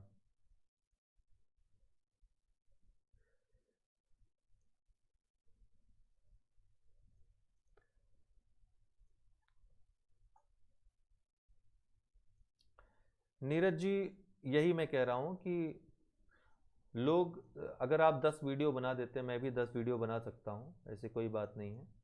परसेप्शन पे आधारित, अनुमान पे आधारित, उससे हमारा कुछ नुकसान तो नहीं होना है, मेरा तो फायदा ही होगा। चैनल का भी फायदा होगा, 50 मतलब कि काफ़ी लोग देखते भी हैं ऐसी सूचनाओं को, उनकी संख्या ज़्यादा होती है। लेकिन डिस्ट्रैक्शन कितना होता है सोचिए, आपके व्यूवर्स का आप नुकसान कर रहे हो बहुत ज़्यादा सूचनाएं दे करके। अरे अभी ये आ गया, अरे अभी ये आ गया, वो हमेशा मोबाइल ही देखता रहेगा। नहीं कुछ तो लग रहा है नोटिफिकेशन नहीं आया, चलें यूट्यूब चैनल पे ही देख लें, वो हो सकता है कोई वीडियो आया हो। डिस्ट्रैक्शन पैदा होता है, आपके व्यूवर्स का भविष्य जिस चीज़ से खराब हो वो चीज़ें अति में नहीं करनी चाहिए। जितना जरूरी है एक दो वीडियो बना दिया, कभी कोई विशेष सूचना पाई बना दिया, लेकिन ऐसे ही सूचनाएं देते रहना दिन रात, तो आप अपने व्यूवर्स का जो है ना नुकसान कर रहे हैं। उनका समय, एक एक पल, एक एक क्षण जो है छात्रों का बहुत बहुमूल्य होता है। अच्छी बातें, न पढ़ाई की तो कम से कम मोटिवेशनल बातें आपको सुननी चाहिए, मोटिवेशनल चीज़ें देखनी चाहिए, उनसे आपका फायदा हो सकता है। लेकिन सूचनाएं जो दिमाग पर असर डालती हैं, हमारे दिल पे असर डालती हैं, हमारे उत्तेजना उत्पन्न करें गलत प्रकार की, ऐसी सूचनाओं से दूर रहना चाहिए।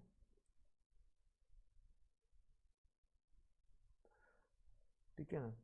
पहले मुझे भी बहुत शौक था न्यूज़ देने का, लेकिन मैंने देखा उससे लोगों का नुकसान हो रहा है, तो मैंने बहुत कम कर दिया मात्रा। और मैं तभी देता हूँ जब बहुत ज़्यादा प्रश्न मुझसे किया जाता है। आपको नहीं पता है क्योंकि आपके पास शायद इतना अनुभव ना हो इस चीज़ का, लेकिन मैंने 2-3 साल में देखा है कम से कम मेरी 1.5-2 लाख लोगों से बात हुई है और व्हाट्सएप पे बात हुई है।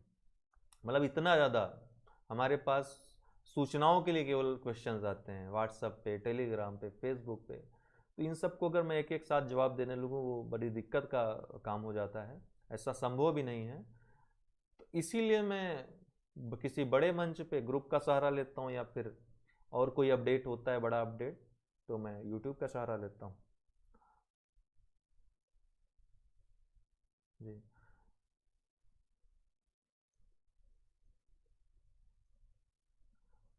जुलाई लास्ट या अगस्त में, मेरा मानना है कि अगस्त में आपका 2019 का मुख्य परीक्षा जो यूपीपीसी मुख्य परीक्षा कराई जा सकती है। ये मेरा मानना है कि अगस्त में ये परीक्षा होगी ही होगी आपकी, एनी हाउ, या जुलाई लास्ट में अगर बहुत जल्द करवाएंगे तो। क्योंकि सबसे ज़्यादा फोकस अभी 2-3-4 दिन पहले जब सब चीज़ें सामान्य थी आयोग में, तो 2019 की मुख्य परीक्षा पे फोकस था। उसको लेकर के 2 मीटिंगें हो चुकी हैं पिछले हफ्ते, सिर्फ 2019 की मुख्य परीक्षा को लेकर। जी, 2017 मुख्य परीक्षा वो राजनीतिक मामला था, हम आपको कभी बताएंगे उसके विषय में। राज्य जो सरकार चला रहे हैं उनके आश्वासन पे हमने कुछ बातें कह दी थी। आपको मैं बता दूं जो हमारे नए व्यूअर्स हैं, क्योंकि क्यों सूचनाओं पर भरोसा करना सही नहीं होता है। ऐसी सूचनाएं जो आपकी परीक्षाओं जुड़ी हों, बहुत ज़्यादा महत्वपूर्ण हो। यूपीपीसी 2017 मुख्य परीक्षा की बात है, उसमें अचानक से कभी कई कोर्ट केसेस हुए, कई डेट्स चेंज हुई मुख्य परीक्षा की, और लोगों ने धीरे धीरे पढ़ना छोड़ दिया, ऊब गए एकदम से। तो अचानक आयोग ने घोषित कर दी डेट, 20-22 दिन बचे हुए थे तब डेट घोषित हुई। तो लोगों ने विरोध करना शुरू कर दिया सोशल मीडिया, अन्य प्लेटफॉर्म पे, ट्विटर आदि पे। हम भी शामिल हुए, हमें भी काफ़ी लड़कों ने बोला कि सर कैंसिल करवाइए, पढ़ाई नहीं होगी। उस अध्याय में हुआ क्या कि हम लोग मुख्यमंत्री आवास पे गए, वहाँ पे अधिकारियों से, वहाँ के जो तमाम मंत्री हैं, उन मंत्रियों का नाम तो मुझे नहीं याद आ रहा है, उस समय काफ़ी आश्वासन दिया था उन्होंने कहा हमने बात कर ली, आप लोग जाइए, जुलाई में परीक्षा होगी आपकी। और ऐसा न्यूज़पेपर, एक दैनिक जागरण है, महान न्यूज़पेपर, उसमें भी आ गया कि सचिव ने कहा है कि जुलाई में एग्ज़ाम होगा। उस आधार पे हमने एक सूचना प्रेषित कर दी थी कि आपका एग्ज़ाम टलना तय है। लेकिन फिर भी मैंने एक चीज़ जोड़ी थी, आप लोगों ने ध्यान नहीं दी, मैंने कहा था फिर भी जब तक नोटिफिकेशन ना आ जाए आप लोग पढ़ते रहें। लेकिन उस दूसरी बात पे लोगों ने ध्यान नहीं दिया, और कम से कम 5-6 दिन, उस 22 दिन में 5-6 दिन लोग बिल्कुल नहीं पढ़े। ठीक है, और आंदोलन, फेसबुक, ट्विटर, इसी से जुड़े रहे। अंततः हुआ क्या, 5 दिन बाद एडमिट कार्ड जारी हो गया। जब एडमिट कार्ड जारी हो गया, उसके बाद भी हालांकि जब काफ़ी कुछ लोगों का बर्बाद हो चुका था, वो मेरी भी परीक्षा थी, मुख्य परीक्षा। हालांकि मैंने बाद में इंटरव्यू दिया उसका, कुछ अंकों से मेरा सिलेक्शन नहीं हुआ उसमें, आप लोगों ने देखा भी होगा। तो मैं भी अंतिम दिन, जैसे कल परीक्षा है तो आज तक मैं उस आंदोलन में सम्मिलित रहा। और एक जिस दिन परीक्षा हुई, आपको पता है हिंदी का पेपर या निबंध का पेपर था, वो बदल दिया गया था या आउट हो गया था। उसको लेकर के फिर हम लोग फिर आयोग गए और अंततः जेल भी जाना पड़ा हमको एक दिन के लिए उस आंदोलन में। तो वो कड़वी याद भी थी, लेकिन काफ़ी कुछ सीख प्रदान कर दी। और उस घटना ने, उस आंदोलन ने एक बात की थी कि आयोग को सुधरने पर मजबूर कर दिया था।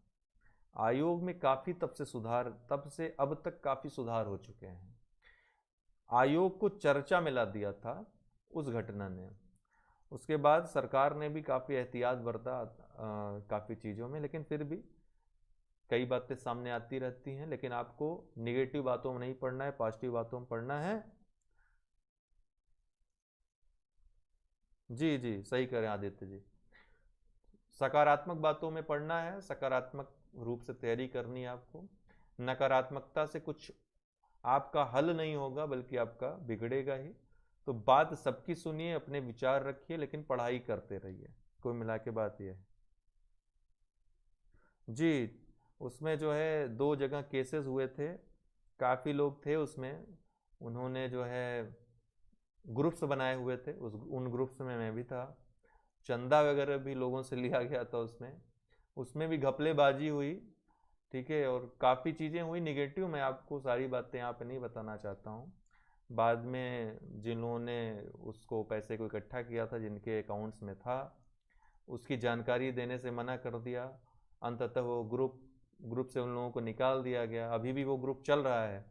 उसमें से काफ़ी लोग सिलेक्ट भी हुए। आपको बता दूं कि उस ग्रुप में जो लोग थे, जो लोग विरोध कर रहे थे परीक्षा न होने का, वो सब कम से कम 2016 में ही काफ़ी लोग सिलेक्ट हो रहे थे, लेकिन 2017 में भी काफ़ी लोगों का चयन हुआ उस ग्रुप से। ये अच्छी बात रही उसमें,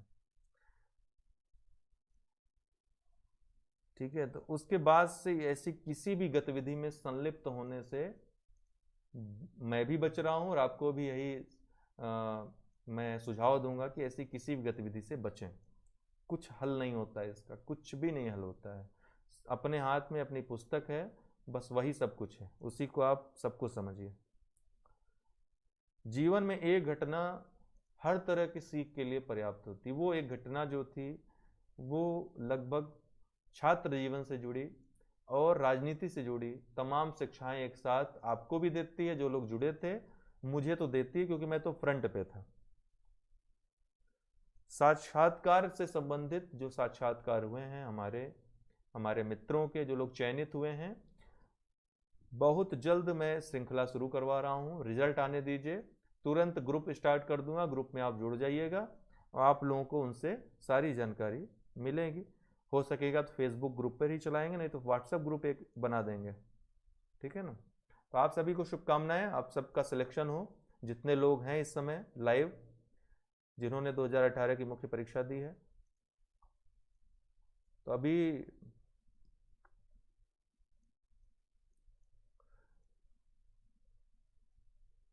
जी जी, आयु द वर्ल्ड गेमर जो भी हुआ, अब यहाँ पर ये स्थिति थी कि हम लोग या अन्य लोग जो थे, जो परीक्षा देने वाले थे, वो कोर्ट जा नहीं सकते थे, तैयारी करनी थी। कोर्ट में इन मामलों को अन्य लोग देख रहे थे, जिनका परीक्षा से सरोकार नहीं था। तो उन्होंने कैसा वकील किया, किस ढंग से किया कि पहले हाई कोर्ट में होना था केस, बाद में सुप्रीम कोर्ट में होना था, लेकिन उल्टा हो गया। पहले सुप्रीम कोर्ट चला गया, फिर हाई कोर्ट में हुआ। तो ये उल्टा जो हो गया, पहले हाई कोर्ट में सुनवाई हो जाती तो सारा मामला ही सटल जाता, सलट जाता, अच्छा हो जाता, जो चाहते थे हो जाता। लेकिन हुआ क्या, उल्टा हो गया। सुप्रीम कोर्ट ने अगेंस्ट में फैसला दे दिया। अगेंस्ट फैसला हो गया तो हाई कोर्ट ने भी हाथ खड़े कर दिए। जब सुप्रीम कोर्ट उस मामले में सुनवाई कर चुका है, तो हाई कोर्ट क्यों करता।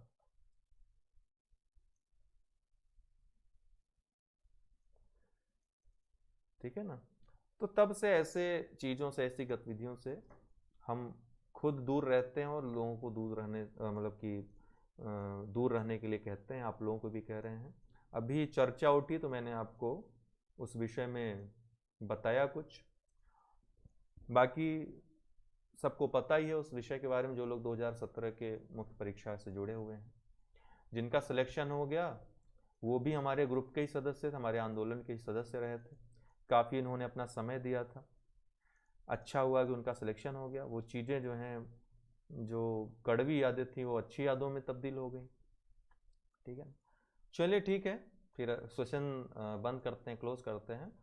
बहुत बहुत धन्यवाद आपका। परीक्षा खबरी सुबह 8:30 बजे देखना न भूला करें।